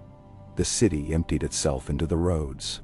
The Mallister fleet, such as remained, put to sea with refugees. Old men, babes, maids, and cripples, all bound for White Harbor or Gull Town, wherever the winds would take them. The fit and willing, armed and armored however they could be, joined Jon and Daenerys' host on foot, on horseback, in wagons. Brienne and Podrick led a company of the wounded in the center. Sansa and Tyrion managed supplies and rearguard. Arya ranged ahead, eyes always fixed south, as though she could see the Night King's shadow advancing up the horizon. They crossed the Blue Fork at dawn on the second day, the bridges iced over, banners snapping in the sudden squall. The sun showed itself but seldom, and then only as a smudge behind clouds that never quite lifted. By noon, smoke stained the sky ahead, a town burning, or a battle lost. They gave it wide berth, sending only Gendry and a handful of scouts to the periphery. He returned before sunset, face pale with news. Reventry is gone. The dead took the castle by night. Lord Blackwood fell. The Brackens scattered. Jon's mouth was a tight line. And the Night King? Gendry shook his head. Gone south. The trail leads toward Harrenhal. They pushed on. At the edge of the Godswood that marked the ancient border of the Riverlands, the host slowed. The trees here were taller than any in the north. Elm and beech. Great oaks whose roots twisted up from the earth like hands clutching for air. Moss and lichen swaddled every bough. There, in a hollow, Sam halted the column. He pointed to the heart tree, ancient and white, its red leaves fluttering like drops of blood in the hush. Jon approached the tree, Arya at his side, Daenerys not far behind. The ground here was soft, carpeted with old needles and the bones of fallen branches. The air vibrated, an energy like thunder poised behind cloud. Jon pressed his palm to the trunk. The shard of wood, warm beneath his cloak, seemed to pulse in answer. Daenerys placed her hand beside his. A murmur swept the crowd as those closest witnessed something that could not be described. The tree shivered. Its leaves quivered, though no wind stirred. The red eyes wept a single line of sap, running down the bark to touch Jon's fingers. Then Daenerys. The warmth in the shard flared, filling Jon with the memory of Bran's voice. Not words, but the shape of love. The ache of loss. The hope that endures when hope itself is gone. Sam read from his scroll, voice trembling. A king of winter and a queen of flame must plant the new heart. Only together can the wall be made anew. Only together can the night be ended. Jon drew his knife and slashed his palm. Daenerys did the same. Together, they pressed their blood into the hollow at the base of the tree. The ground accepted it. The shard in Jon's hand glowed red-hot, then white, then vanished in a shuddering sigh of steam. The roots pulsed once, twice. In the distance, the forest itself seemed to wake, a hush running through the leaves, a ripple through the soil. There was no flash of magic, no thunderclap. But as Jon stepped back, the air felt lighter, the fear less keen. Arya stared at the tree, and for the first time in weeks, she smiled. "He's still with us," she whispered. They moved on. The march became an exodus. They found survivors on every road, women leading starving children, old men bearing tales of how they had outlasted the first snows. Every day the host grew by dozens, sometimes hundreds. News came and went, mostly ill. Harrenhal was a ruin, the twins taken. The Night King's army a river of frost pouring southward, freezing every ford and field in its path. And yet, hope flickered. At Maidenpool, a company of free riders joined them. 50 men led by Sir Glendon Ball, their eyes fierce, their swords sharp. In the woods near Duskendale, a dozen outlaws surrendered to Arya's mercy and were fed, armed, and set to guard the rear. Lady Barbary Dustin herself, old and proud, rode in at the head of 200 spearmen. "The North remembers," she declared, "and the North rides with the last wolf and the last dragon." At the crossing of the Blackwater, the host slowed. Here, at last, the banners of the South showed themselves. The Tyrell Rose, the Martell Sun, the Arryn Falcon. A hastily assembled council met beneath the half-collapsed bridge.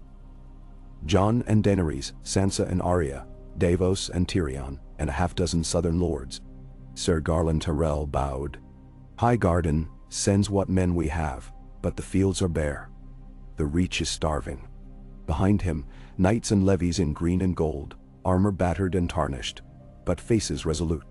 Princess Arianne Martell, wind-burned and bright-eyed, nodded. "Dorne is with you, as much as we can march. My father holds Sunspear, but the sand roads are full of dead.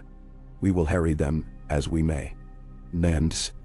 Lord Jon Royce offered the Vale's strength, such as remained.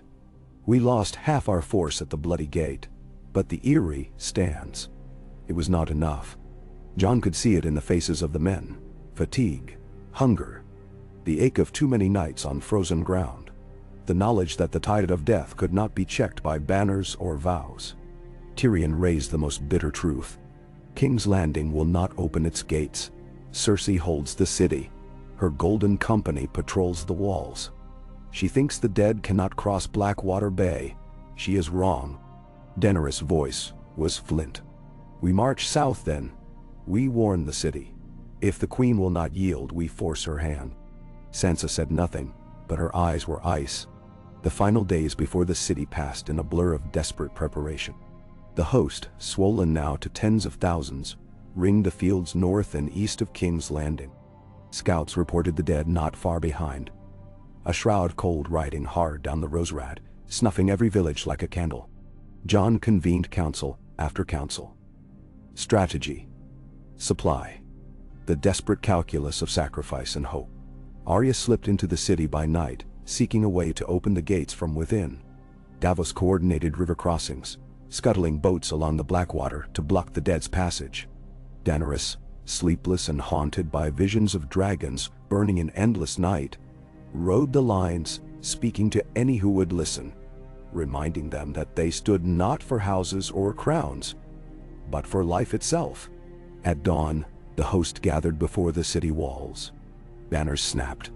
Wolf, dragon, rose, sun, falcon, spear, dot. The gates of King's Landing stayed shut. No word came from within. Jon rode to the foot of the gates, flanked by Davos and Brienne. He called out, his voice ringing across the field. "Open the gates. Let your brothers and sisters enter. Let us make a stand together." No answer. Only the cold wind and the distant echo of the city's bells, tolling a warning none would heed. A horn sounded on the horizon. 3 blasts. The signal all now knew meant the dead had come. They came in silence, a tide of blue-eyed corpses flowing over the fields, pouring from the roads, tumbling down hillsides. The Night King rode at their head on Viserion, the dragon's breath a promise of annihilation. Flanking him marched the lieutenants, white walkers whose weapons shimmered with frost, whose eyes knew only winter. The host of the living steeled themselves. Knights mounted, shields raised, archers readied fire arrows, mages and priests of Erlor kindled their pyres. Every heart beat the rhythm of fear, but also defiance. Jon drew his sword. Daenerys, beside him, whispered to the memory of Drogon. Sansa and Arya stood at their brother's side, the last of House Stark. The first clash was chaos. Arrows whistling, fire sweeping through the first ranks of dead. Spears shattered against bone. Shields buckled. Horses screamed. The dragon Viserion swept overhead, blue fire scything through men and undead alike. The walls of King's Landing trembled as refugees within cried out. The bells rang again, and the Queen's guards looked to their golden mistress for orders. In the midst of carnage, Jon sought the Night King. He rode through a storm of whites, Longclaw singing, Ghost at his side, Arya a shadow at his left. Brienne and Gendry carved a path behind, protecting the wounded falling back only when overrun. Daenerys on foot wielded fire as her shield, her very presence inspiring the men around her to greater fury. But the Night King was more than a man. He moved with a terrible calm, his dragon swooping low, his lieutenants carving their own river of death. No matter how many times Jon struck, how many fell to Arya's blades or to the fire of Daenerys, the dead rose anew, tireless, pitiless.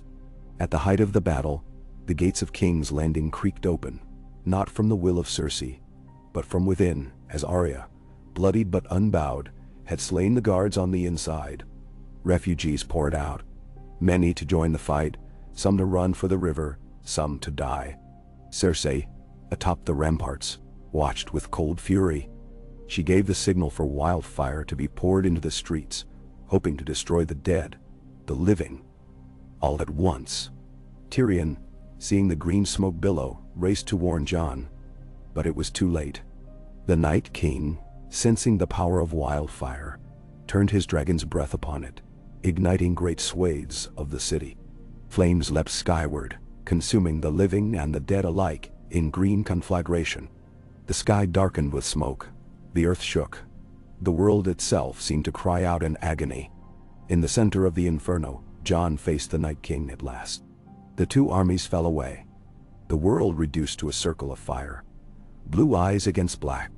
Daenerys fought to Jon's side, her hand closing around his.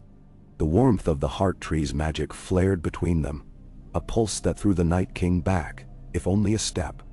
Arya appeared from the smoke, her dagger flashing. The Night King turned, catching her blade with a hand of ice. For a moment, all was still. Then Jon, drawing on the warmth within him, plunged Longclaw, now glowing with the fire of the tree, into the Night King's heart. A scream echoed, a sound not of this world, as the Night King shuddered, frost crackling along his limbs. The dragon Viserion fell from the sky, its breath extinguished. The White Walkers froze in place, their weapons shattering. All along the field, the dead collapsed, bones turning to dust, flesh to ash. The city burned.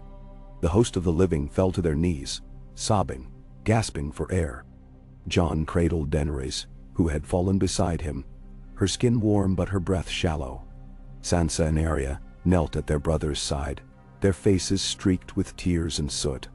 The bells of King's Landing tolled one last time, no longer a warning, but a lament. Days later, when the smoke cleared, the survivors gathered on the fields outside the city. The dead had been burned or buried, the wounded tended as best they could. The city itself was a ruin. Half its buildings destroyed, the Red Keep shattered, the streets littered with the remnants of war. Jon and Daenerys, crowned with garlands of white and red, stood before the people. Sansa, Arya, Tyrion, Kay. The city mourned, and the world shivered. Soot drifted down with the ash in slow, listless swirls, coating every stone and every silent statue along the great avenues of King's Landing. When dawn finally crept over the ruined walls and broken towers, it touched a different city than any that had ever stood before. Smoke curled from blackened hulks where homes had once stood. The black water ran thick and sluggish with the debris of war. The fields beyond the city, where the dead had surged and the living had made their final stand, were a churned mass of mud and bone, banners trodden under and broken shields, jutting from shallow graves.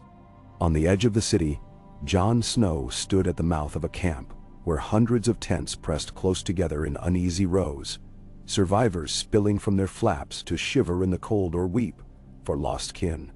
Jon walked the perimeter with Ghost limping at his side, each breath clouding in the frigid air. Everywhere he turned, eyes found him. Old eyes, young eyes, eyes ringed red with weeping or hollowed out by shock. Some whispered his name, some called it with the last faith they had left. He paused before a tent where Davos ladled broth for a line of shivering children, pausing now and then to ruffle a head or murmur a reassurance. The old knight's hands trembled as he dipped the spoon, his sleeve bandaged where a blade had scored deep. Yet he smiled when Jon passed, and Jon squeezed his shoulder. "The worst is behind us," Jon said, though the words tasted false, and Davos only nodded. In another line, Arya stood with her back to the canvas, eyes tracking every face, every stranger who passed. She was all sinew and alertness, her cloak spattered with soot, her hand never far from her dagger. She had not slept, not since the gates had opened and the wildfire had consumed the city's heart. When Jon drew near, Arya finally relaxed, her face softening. She didn't smile, she hadn't since Winterfell, but she let him draw her into a quick embrace. "There are fewer whites every day," she murmured as if it was news.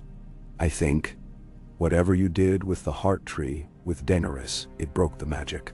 "Maybe," Jon answered. "Or maybe it's only resting." Arya frowned, gaze dark. "It's not gone, not for good. I can feel it, like a storm over the sea, waiting to come back." He didn't deny her. "Then we'll be ready. All of us." They buried the dead in great trenches outside the walls. The pyres had burned for days. The living could do no more.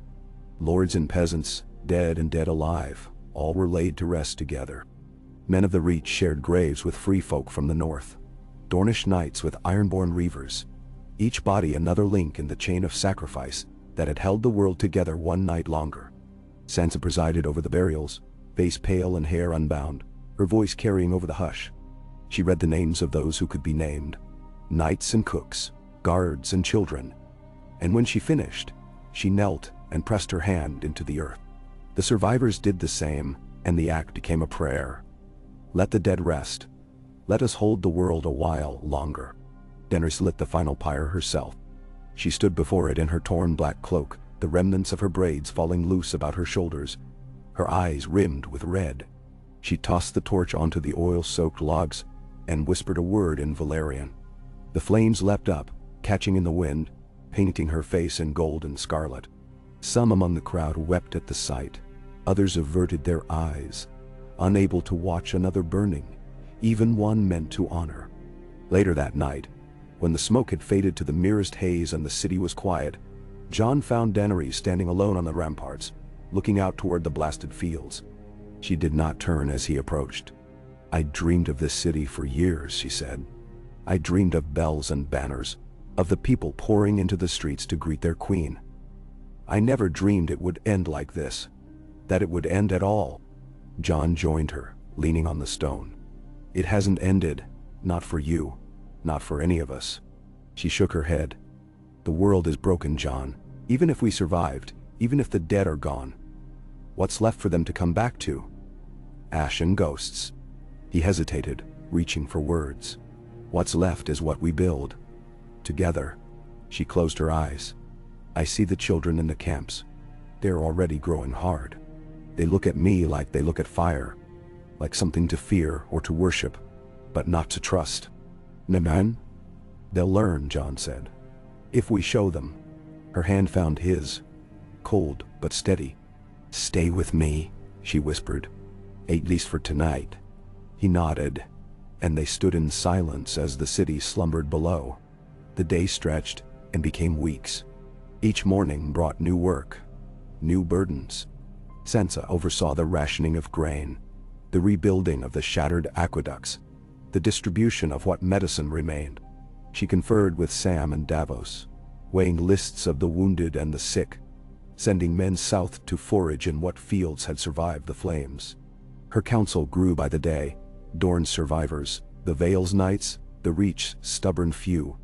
Arya rode out with scouts, ranging as far as Maidenpool and Rosby, reporting back on bands of stragglers, on woods where the whites still lingered, on roads impassable with corpses and the wreckage of flight. She found survivors in ruined villages, sometimes only a child, sometimes a half-starved band of men too weak to lift their swords. She brought them in, fed them, set them to work. "If we can't fight, we can at least build," she told Jon one night, cleaning her blades by the fire. "Every wall mended is another day bought."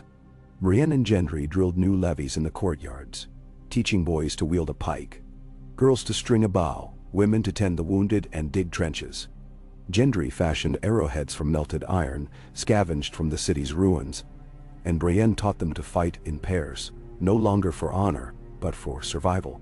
Tyrion took charge of the city's finances. He found caches of gold in cellars and cisterns, buried chests that the Lannisters had not found or had forgotten. He paid smiths to mend gates, bought food from merchants in the narrow sea, haggled for spices and medicines and salt fish from the Braavosi. He joked to Sansa, "I am more merchant than lord now, but the city stands and gold still feeds mouths." Sam led the city's healers, establishing a makeshift infirmary in the ruins of the Great Septat. He trained the willing, gathered herbs from the Blackwater Rush, and wrote letters to Old Town seeking aid. When the first maester arrived, haggard and half-mad from the horrors of the Riverlands, Sam welcomed him with broth and a cot, and by morning they were arguing in a haze of candlelight over what herbs would best treat the new fevers spreading through the camps. The city itself changed. As the smoke faded, as the fires cooled, the people began to emerge. Some gathered in the Red Keep, waiting for orders. Others took up axes and cleared the streets, built new shelters from the bones of burned manses.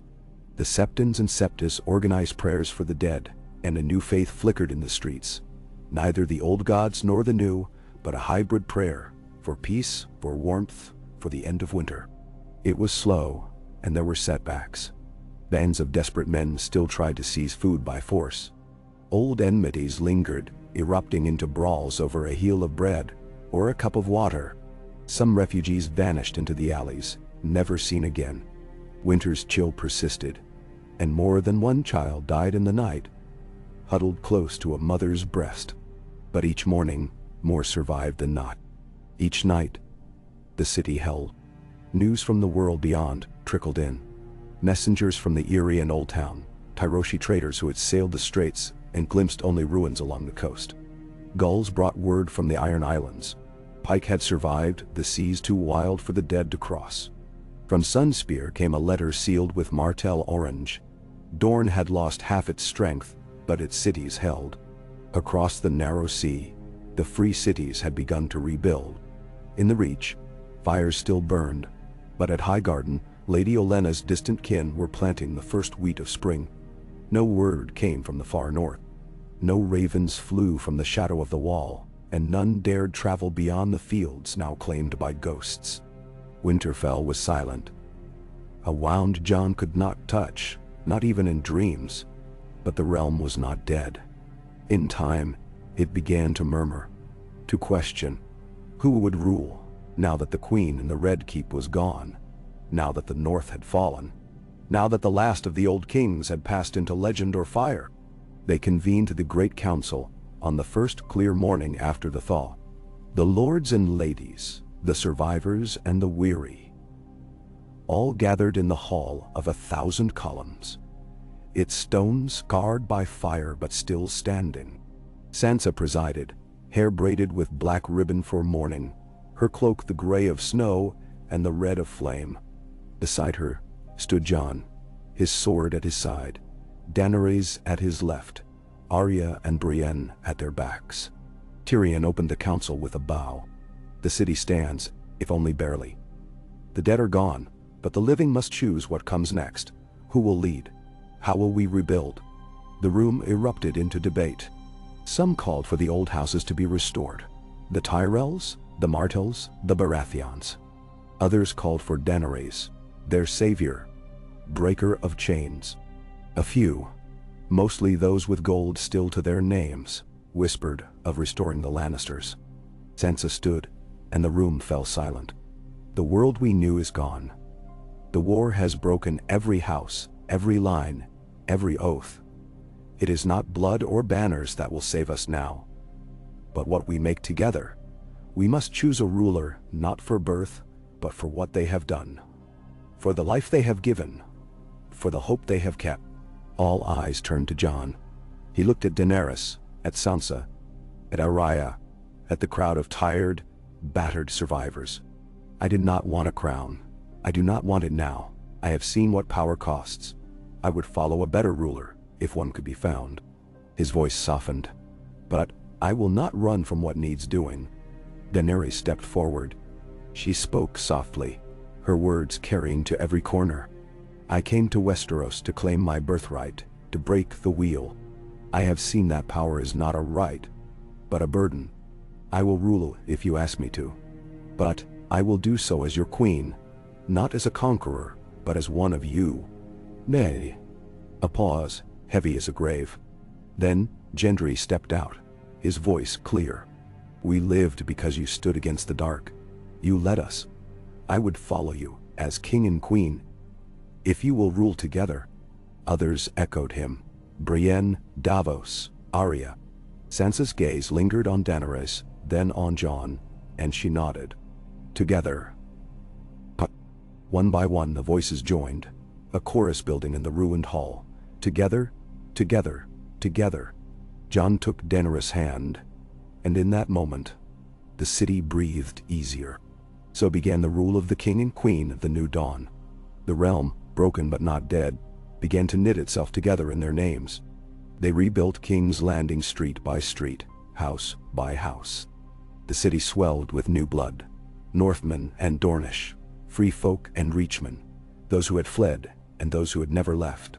The market reopened, with fresh bread and dried fish, new seeds and old tales. Smiths and masons plied their crafts, and children chased each other through alleys no longer thick with corpses. In the months that followed, Jon and Daenerys traveled the realm, visiting the Eyrie and Highgarden, Sunspear and Gulltown, Pike and Old Town. They listened to lords and commoners, settled disputes, oversaw the planting of new crops, the raising of new walls. They forgave debts, freed the last of the chained, abolished the tithe of war, and sent men and women north to survey the old wilds. Some, led by Arya, sailed west to seek what lay beyond the known world. Sansa remained as Warden of the North, governing from White Harbor, while Winterfell was rebuilt stone by stone, root by root. She presided over the return of the children of the forest, the planting of new weirwoods, the making of new alliances. The North became a place of memory and hope, no longer only a land of ghosts. Brienne led the new order of knights, men and women both, swearing service to the living, not to lords or crowns. Gendry was made Lord of Storm's End, his house founded on merit, not on birth. Davos was named Hand, the trusted voice of counsel for king and queen alike. Tyrion served as master of coin, keeping the city's purse in order, but also as a voice for the broken, the lost, the wanderers who now claimed the realm as their own.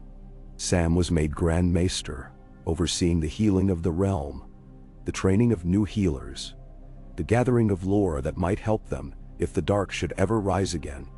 Arya, now called the Wolf of the West, became legend, her travels inspiring songs in every tavern from Sunspear to White Harbor.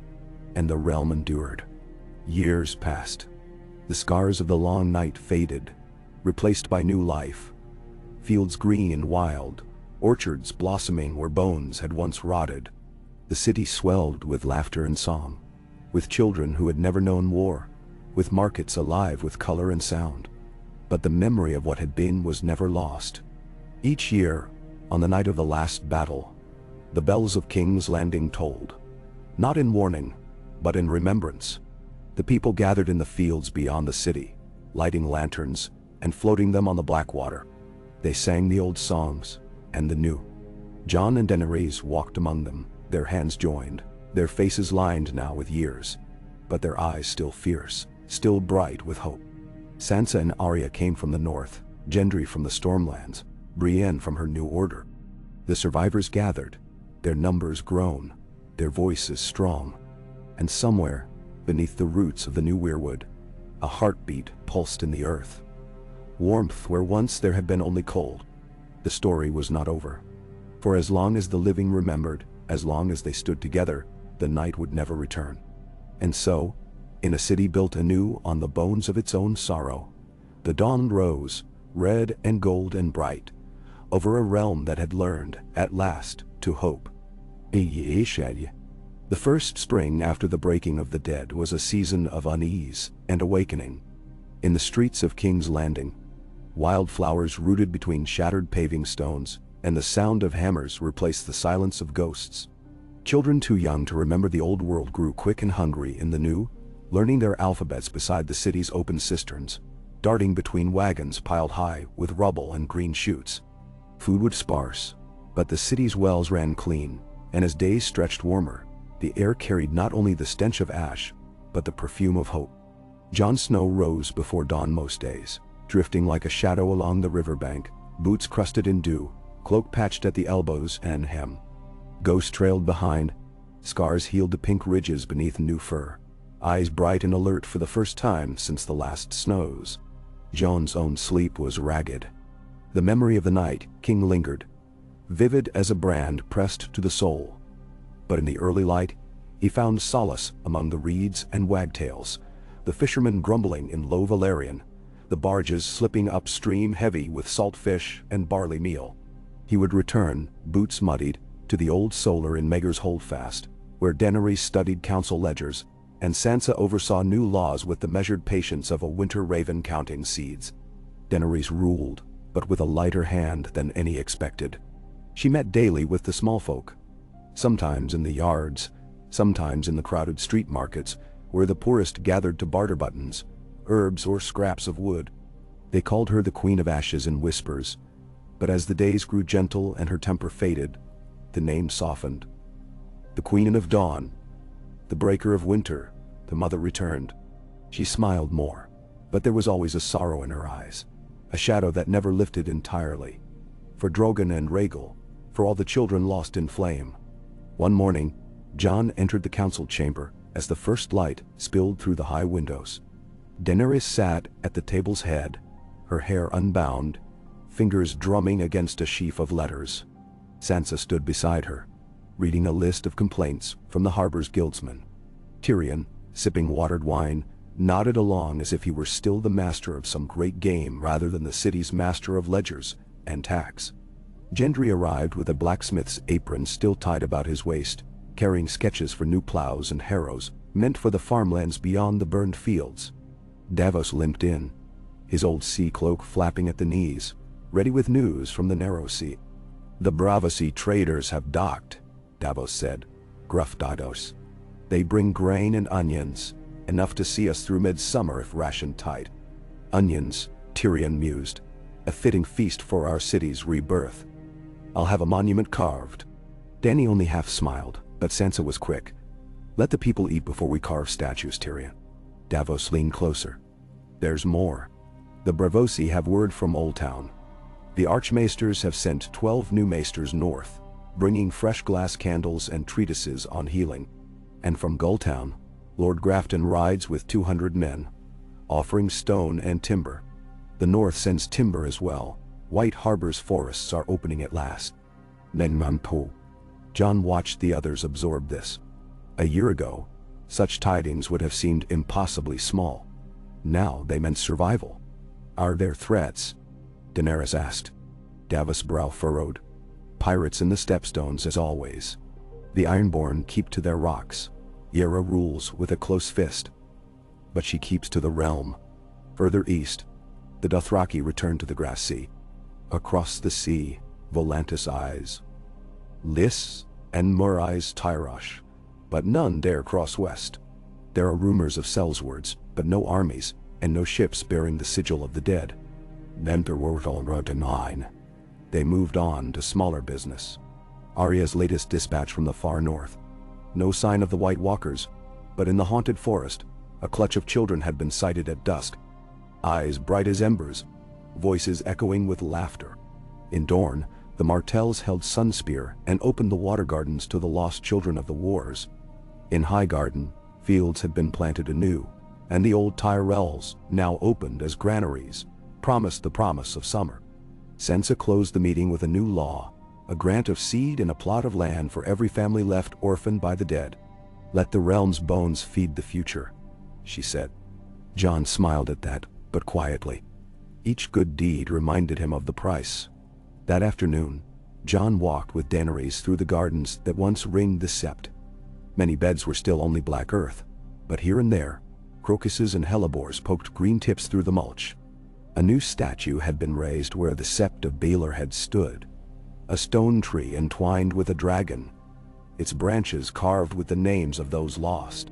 Small folk left offerings: a child's ribbon, a knot of wild thyme, a tin trinket shaped like a direwolf. Children ran among the beds, some with hair as white as snow, some dark as coal, all sun-browned and bold, playing games of wolves and dragons. Jon stopped to watch them, and Daenerys caught his hand, squeezing until his frown faded. "I never thought to see this," she murmured. "It won't last," Jon said, and she nudged him. "You're too grim, Jon Snow. This is the realm you saved." "We saved," he said, but she shook her head. She led him to the statue, and together they knelt. Jon ran his thumb over the name, Bran carved on a root, feeling the echo of that old warmth, the heartbeat beneath the weirwood that still pulsed in memory. Daenerys laid a lily at the base and whispered something in Valyrian. A soft wind stirred, and for a moment, Jon felt as if all the dead were gathered about them, not in malice, but as watchers, approving. In the city, work continued. Tyrion drafted a new charter, one that would blend north and south, fire and ice, into a council of peers, lords, smallfolk, and freedmen, all with a voice. Sansa took over the courts, blending stark justice with the old laws of the south. Brienne and her new order of knights patrolled the streets, as quick to mend a fence as to break up a brawl. Gendry smithies produced not just weapons but shovels, pots, pans, hinges, and nails. The bells, once tolling doom, now marked the hours of work and the coming of market, their peals bright as laughter. The first festivals returned, cautious, sober, but growing bolder with every new moon.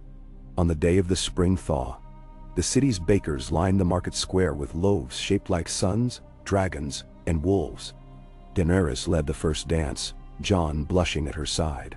Sansa toasted the new council, Arya, newly returned from a scouting of the Trident, hair sun-bleached and eyes wild, taught the children a game she'd learned at Bravos. That night, as lanterns floated down the Blackwater, the old city echoed not with screams, but with song. There were troubles too, always. The first riots over bread flared in Flea Bottom, when a lord's servant was caught harding. Tyrion dealt with it.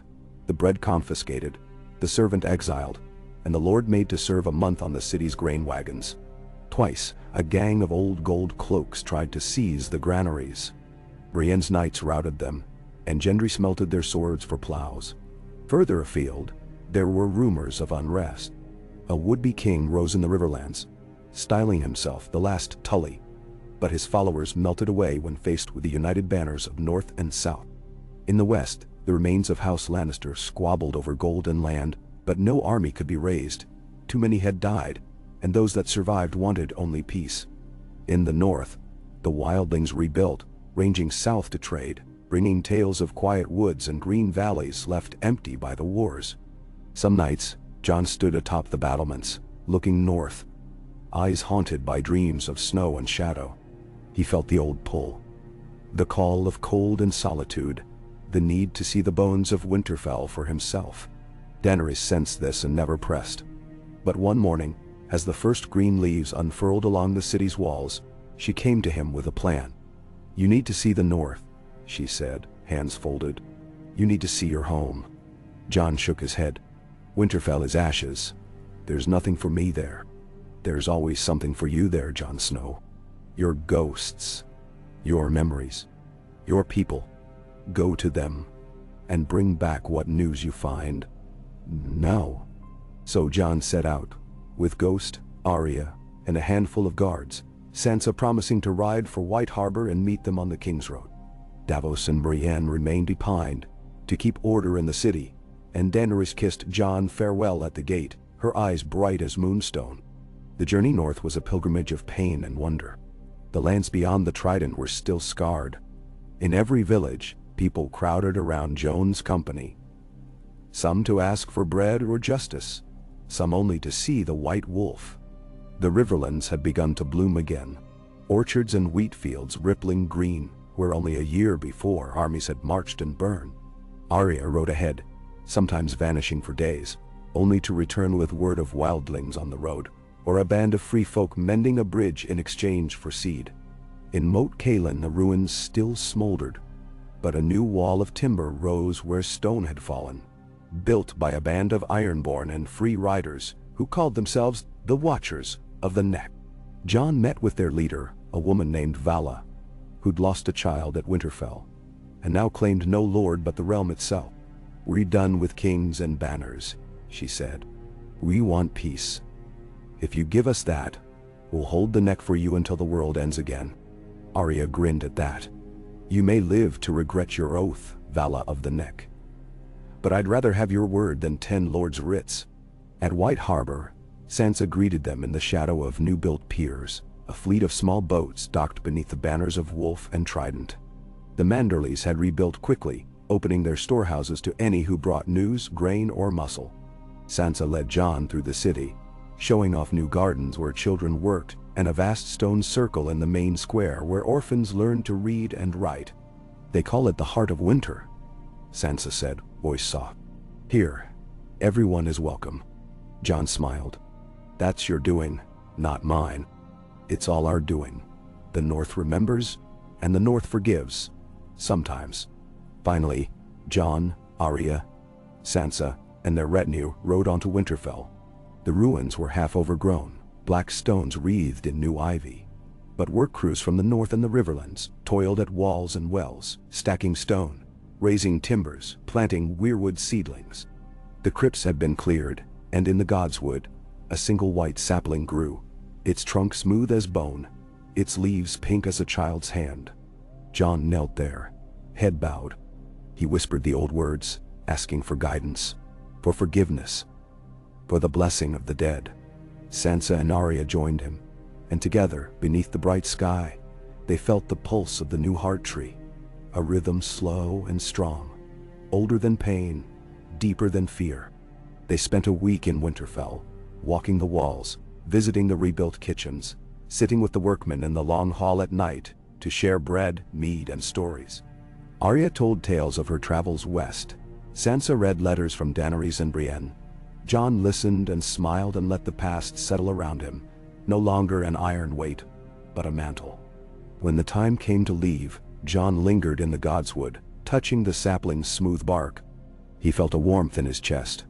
Not the burning pain of the war, but something gentle and persistent. A promise kept. Ghost nudged him, eyes calm. "Come," Jon said. "The realm calls." They returned to King's Landing by midsummer, their company doubled by refugees and wanderers found along the roads. The city was changed again. The markets thronged, the bells rang for weddings, the old songs rose at night. Daenerys greeted Jon at the gates, her eyes brighter, her smile quicker. Together, they rode through the city, cheered by small folk, honored by those who had seen the worst and dared to hope. The council met beneath the banners of wolf and dragon, sun and moon, spear and rose. Sansa spoke of the North's rebirth. Arya told of wildlings at peace. Gendry of harvests rising, Brian of justice served. Tyrion raised a toast, to peace, and to the hard work that keeps it. Davos, gruff as ever, handed out onions and advice. The maesters wrote it all down for the Psalms and for the record. Time passed as it does. The world turned, and the city grew. Children grew tall, old wounds faded, new dreams rose.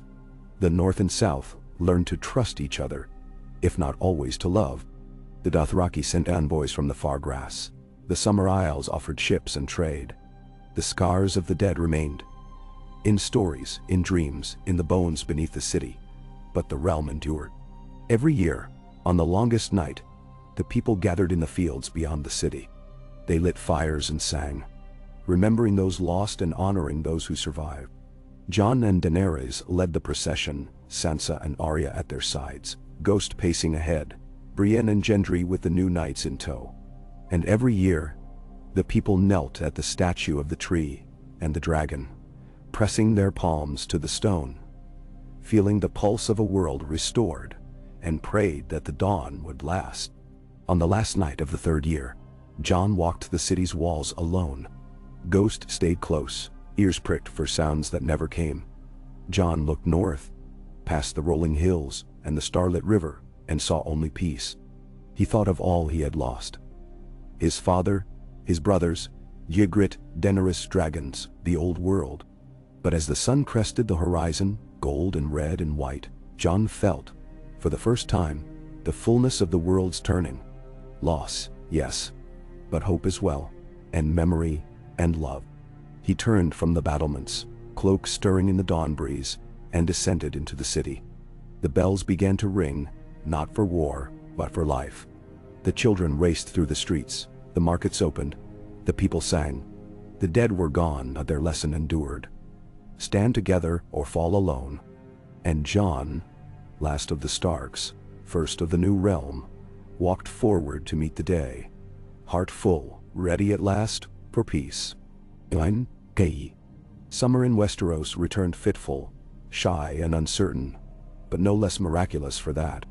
The last white traces of frost vanished from the city's edges, and the riverbanks grew thick with reed and thistle, hiding ducklings and children's laughter. Along the King's Road, travelers rode unhurried for the first time in memory. Merchants with carts of oranges and dates from Dorne, healers and singers and stonemasons, journeying north or south, their faces sun-browned and eyes unshadowed by fear. The world was waking from a nightmare, and though scars remained in both earth and soul, life surged everywhere. Within King's Landing, the city became a garden of work and song.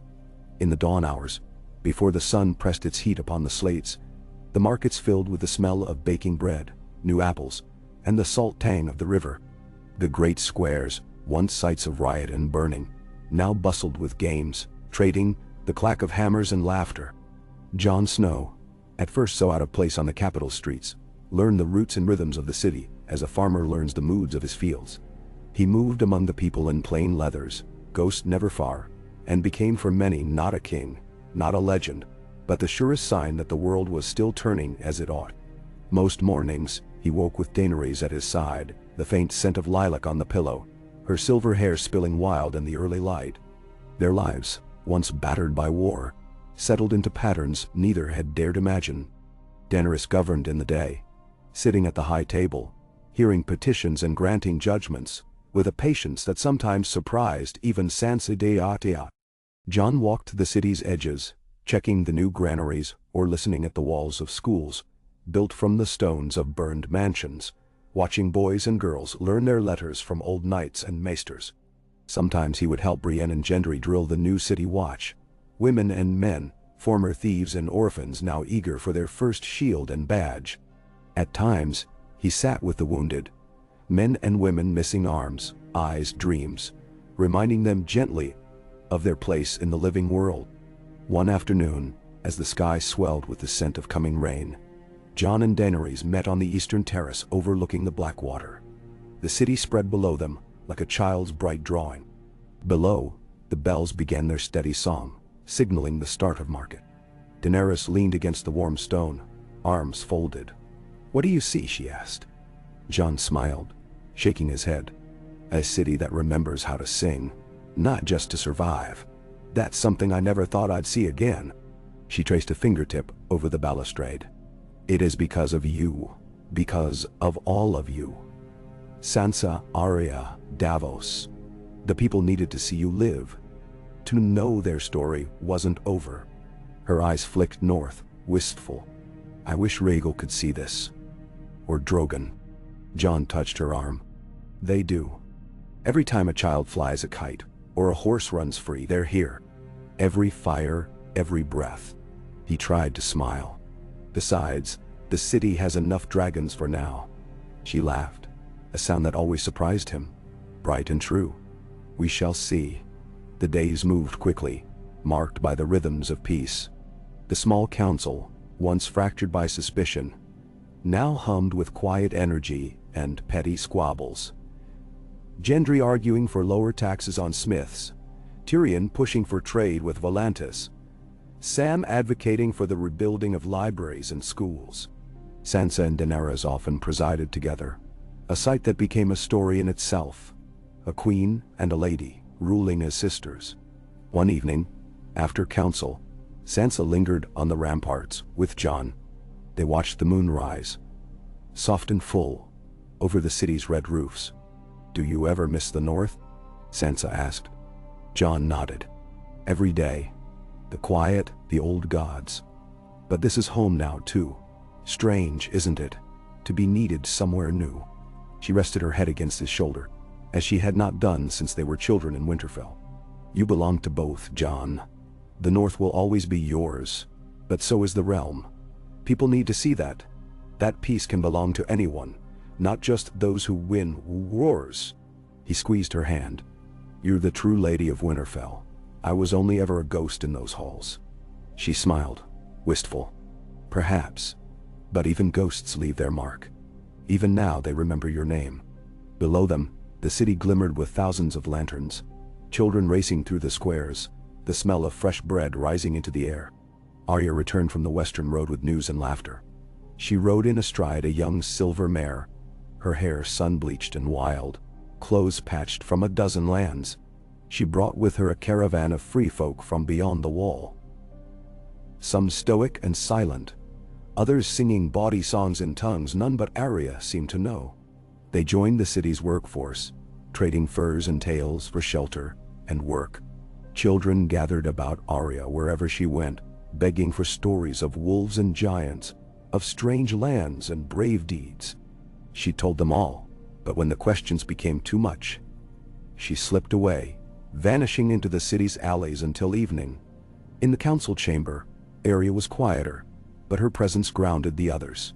She spoke little, but when she did, her words cut to the root. "Peace isn't a promise," she said one evening. "It's a choice. Every day, every breath. You want peace, you keep choosing it, even when it's hard." The others listened. How could they not? And her voice became a touchstone for the city's healing. The wider realm moved with its own slow grace. In Old Town, the maesters opened their doors to girls as well as boys, and new students flocked from every part of Westeros. At Highgarden, Lady Leonette Tyrell, chosen by Sansa and Daenerys, oversaw the planting of orchards and the return of the honeybees. The old halls ringing with music again. The Martells of Dorne sent water wheels and olive oil, and soon Dorne's orange banners fluttered in the city markets beside the wolves and dragons. Gendry rebuilt Storm's End, filling the old keep with orphans and outcasts. Brienne traveled with her new order, rooting out banditry and settling disputes with even justice.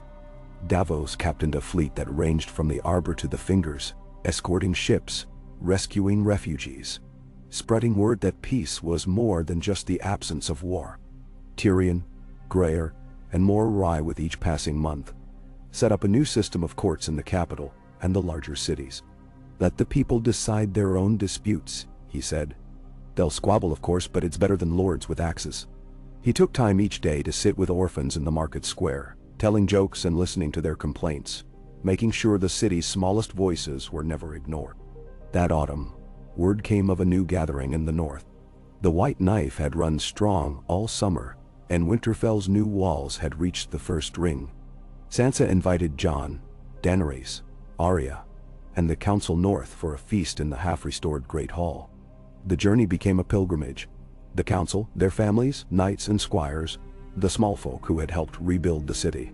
They traveled in a caravan of wagons and horses, pausing in every major town.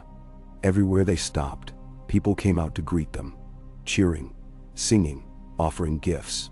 A loaf of bread, a sheaf of wheat, a cask of cider. In the Riverlands, blacksmiths had forged a new bell to hang in Harrenhal's ruined tower, a symbol, they said, that even the darkest places could know hope again. When they reached Winterfell, the wind was sharp, but the sky clear. The godswood, scarred by fire, had regrown in new wild shapes. The heart tree was tall, its leaves deep crimson. Sansa greeted them at the gates, Arya at her side, both wreathed in smiles. For 3 days and nights the feast lasted, filled with laughter and music, children dancing in the yard, banners streaming from the ramparts.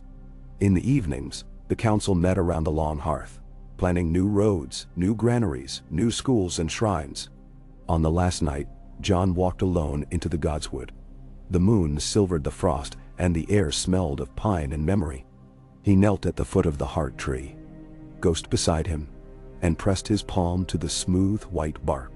For a moment, he felt the old warmth again, a heartbeat, deep and slow, threading through the roots and the soil, touching every stone of Winterfell. He whispered his thanks to Bran, to the old gods and the new, to every friend lost.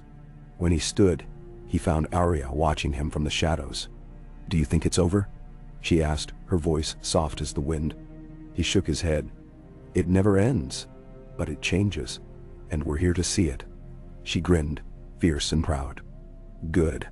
I'd hate to miss the next part." Together they returned to the hall, where Daenerys and Sansa waited, where Tyrion and Brienne and Gendry and Davos laughed among children, where the fire burned bright against the night. The years that followed were marked not by war, but by the quiet miracles of peace. The city and realm flourished, every harvest greater, every winter gentler. King's Landing became a city of learning, trade, and song, its streets filled with every tongue and color of Westeros. The old feuds faded, replaced by rivalries of bread and art, of music and laughter. Every spring, on the anniversary of the night King's Fall, the city gathered by the river. Lanterns were lit and set adrift, each carrying the name of a loved one lost. The bells rang out, not in fear, but in hope. Daenerys, crowned in flowers, would lead the children in song, Jon by her side, his hand warm in hers. Sansa ruled the north with a gentle iron will, her people proud and unafraid. Arya roamed, sometimes in the city, sometimes in the wilds beyond the wall, always returning to share new tales and old lessons. Brienne's order became legend. Gendry's forges fed half the realm. Davos, white-haired and wry, was toasted in every tavern from Sunspear to the Shadow Tower. Tyrion's wit and wisdom filled books that even maesters in the East begged to read. Jon never forgot the darkness, nor did he allow the realm to forget. But each year, as summer lingered longer and the days grew ever brighter, He believed, truly, at last, that they had done more than survive. They had built something that would last. One autumn evening, as he watched Daenerys and Sansa laugh together in the garden, children racing around their feet, Arya climbing the old wall behind them, Jon felt a peace deeper than any he had known. The bells chimed in the city, the lanterns drifted on the river, and a gentle wind carried the promise of many dawns yet to come. He thought, not for the first time, of Bran's words. The roots run deeper than death. He touched the ring Daenerys had given him, simple and bright. He listened to the laughter of the city, the heartbeat of the land, and knew that the story, their story, would go on for as long as there were people to remember and hearts to hope. And in that moment, as dusk fell over the new world, Jon Snow smiled. Full, unguarded, unafraid. At last ready for all the days to come. There was a morning when the city woke to a mist that blurred the towers and curled over the ramparts, silvering the tiled roofs and gardens until King's Landing looked half lost in a dream. Jon Snow, roused by the cry of gulls, rose quietly from the bed he shared with Daenerys, dressed in silence, and stepped onto the gallery above the gardens. The air was cool but carried the scent of the sea and wood smoke, and, faintly, flowers blooming in the old Queen's yard. In the courtyard below, children played tag with wooden swords. Across the lower terrace, Gendry's apprentices wrestled a wagon load of newly forged spades into place for the morning's work. In the great square, food vendors set up their stalls and called to one another, the sound light as birdsong. For a while Jon watched the city come alive. It still surprised him, this sense of belonging.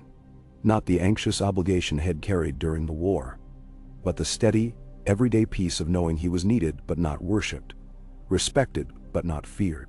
He could vanish for hours, riding the city's edges, or walking in the growing fields north of the Blackwater, and return to find Daenerys at council. The city thriving, the realm unchanged by his absence. Sometimes he was tempted to lose himself completely in that anonymity. Sometimes he did. He found Arya in the kitchens, sleeves rolled up, carving hunks of rye bread for a gathering of orphan boys and girls. Arya, 3 years older and little changed, but for the flecks of gray at her temples and the way she watched the world as if nothing surprised her and nothing ever quite disappointed her, handed him a hunk. "You look like you need it," she said. "I'm off after breakfast. Sansa wants me to visit the north, the new outposts at the Shadow Tower, maybe even Eastwatch, if the seas aren't too rough." "You'll bring back trouble," Jon teased. "You always do." Arya smirked. "Trouble is the only thing worth bringing. You'll be all right here then. No dead rising, no wars, no mysterious sorcerers on the horizon." "I'll manage," Jon said. "Just keep Gendry from filling the city with wildlings while you're gone. And don't let Sansa marry you off to some lord." "Never," Arya promised. She kissed his cheek and was gone, the children trailing behind her with sticky fingers and loud laughter. Jon ate his bread in the garden, his back to the new wall, watching the city's crows circle and the sun burn through the last of the mist. When he finished, he headed north toward the docks, Ghost at his side, nodding to the dockhands and stevedores, who now greeted him without the deference they showed the Queen. The long piers were busy. Boats from Old Town, from Sunspear, from Gulltown and Bravos, and even the Summer Isles, each crew a riot of accents, laughter, and song.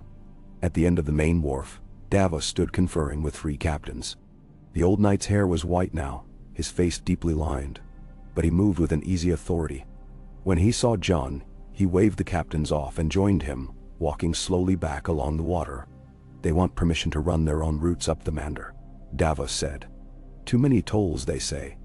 I say the city needs the coin, still patching the walls, still feeding more mouths every season." "Let them run their routes," Jon said after a moment. "If the farmers north of the city get their grain to market cheaper, everyone wins." Davos grunted approval. "That's the sort of thinking that keeps peace. Always was your strength, lad. So, what keeps you walking the docks when you could be warming your hands at council?" "Nan." Jon looked out at the choppy water, sunlight flashing off the waves. "Sometimes I still expect to see sails full of whites or ironborn, or dragons that don't belong to us. I know the world is safer now, but I've learned it not to trust that feeling. Davos smiled wryly. The world will always need watching. But it's yours now. Yours and Daenerys, Sansa's, Arya's. You did what no king before ever managed. You made peace. Jon shook his head. No, Davos. We all did. Even the ones who are gone. Me. It's Dalwatau. Then keep it, Davos said, clapping him on the shoulder. Keep it as long as you can. They parted at the edge of the market, Davos bound for the council, Jon for the fields beyond the city. He walked north through the open gates, past the last stone towers, onto the new road that wound through the growing fields. The grain was tall, the earth dark and rich. Laborers, men and women from every corner of the realm, worked in teams. Some sang northern songs, others chanted in the old Valyrian style. Still others told jokes in the free city's sharp, lilting accents. No one paused to bow. A few waved. Near a copse of willow and birch, Jon came upon a new monument, a low wall built of river stones, names carved into each one by hand. At its center stood a sapling weirwood, its white trunk smooth and its leaves still pink at the edges. Two boys watered it, their laughter bright. Jon knelt for a moment, letting his fingers brush the cold stone, reading the names. Hodor, Jojen, Mira, Podrick, Lady Lyanna, and dozens more. He closed his eyes and let the memory of their faces wash through him. They were not lost, not entirely. Ghost sat at his side, his heavy head in Jon's lap. When Jon opened his eyes, he found himself not alone. An old woman had come to the edge of the stones. She wore a patched brown cloak, her gray hair tied back. She nodded to Jon and set a sprig of winter rose among the names. I remember them all, she said, even the ones I never met. You brought us peace. Don't ever forget that, lad. Jon nodded, unable to speak. He rose, brushed off his hands and set off back toward the city. Autumn came, long and golden. The harvest was the richest since before Robert's War. Grain ships filled the harbor. The markets overflowed. Sansa wrote from Winterfell. Snow was falling early, but the walls stood strong and the stores were full. Daenerys journeyed to Sunspear, to Gulltown, to White Harbor, always returning with new gifts, new ideas. The small council met every fortnight. Sometimes in the Red Keep, sometimes in the market square, sometimes in the gardens, where children played under the watchful eyes of Arya's knights. Arya returned from the north with a band of wildlings and a company of free folk archers who had become the realm's finest hunters. She brought stories of a pack of direwolves seen beyond Last Hearth, of a night when the aurora shimmered green over the shivering sea, of a new weirwood grove planted with the help of the children. Brienne presided over a contest of arms for the city's new watch. Gendry oversaw the construction of a dozen new smithies, and in the evenings sat at Arya's side while she told stories to the children. Tyrion finished his new code of laws and celebrated with a feast where he drank the bravest warriors and cleverest maesters under the table. One afternoon, Sansa arrived from the north, flanked by Manderly knights and a dozen children of Winterfell, their cheeks flushed with cold and excitement. She greeted Jon and the old Solar Daenerys by her side. The realm is holding, Sansa said, folding her hands. There is talk of sending envoys to Braavos and Pentos for more trade. The North asks for nothing but a promise of peace. You have it, Daenerys said. As long as I rule, and Jon with me. Arya smirked. And as long as the rest of us keep our blades sharp. The years turned, marked by small celebrations and quiet joys. Jon grew older, gray threading his hair, his eyes deepened by sorrow and laughter. Daenerys bore him a daughter, pale-haired and wild, who rode every morning with Arya and Sansa's sons along the city's walls. Gendry and Arya wed at last, their union celebrated in both the city and the north, with feasts that lasted 3 days and 3 nights. The free folk built a new village beyond the walls, named Wolf's Rest. The city's temples, once so divided, learned to pray together. Old gods, new gods, Allor the drowned god, even the stranger. Brienne's order of knights grew into a brotherhood and sisterhood of peacekeepers, called upon in every corner of the realm. Every autumn, Jon and Daenerys returned to Winterfell for the harvest feast. the great hall filled with banners and laughter. Stories told around the fires. They walked the rebuilt walls, watched the first snowfall, knelt beneath the heart tree, and remembered the old ones. The scars of the long night never truly faded, but the world grew around them, wild and generous. Some nights, Jon would dream of Bran, standing beneath the heart tree, smiling his secret smile. "The world is wide, Jon," Bran would say. "Be at peace. Guard it well. It belongs to you now." And Jon did. When Jon was old, and his beard white, he sat with Daenerys in the godswood of Winterfell, the wind soft through the leaves, his daughter at their side. The city was distant now, a bright memory, the realm safe, in the hands of new generations. He watched his grandchildren race beneath the trees, dark hair and silver, laughter ringing like music. He held Daenerys' hand, and she leaned her head on his shoulder. "You remember when we thought it would never end?" she whispered. Jon smiled. "I remember thinking it would break me. But it didn't." "No," he said. "It didn't. It made us." Daenerys smiled, and for a while they watched the sunset together, the sky streaked with red and gold. Far below, the world carried on. Children grew, fields ripened, cities sang. Jon Snow closed his eyes, and for the first time in all his life, he felt only gratitude. For peace, for love, for all the days that had come after. And so the story went on, in the laughter of children, the growing of grain, the blooming of wild flowers, the singing of bells. The dead were honored, the living were cherished, and the world, never perfect, always beautiful, endured.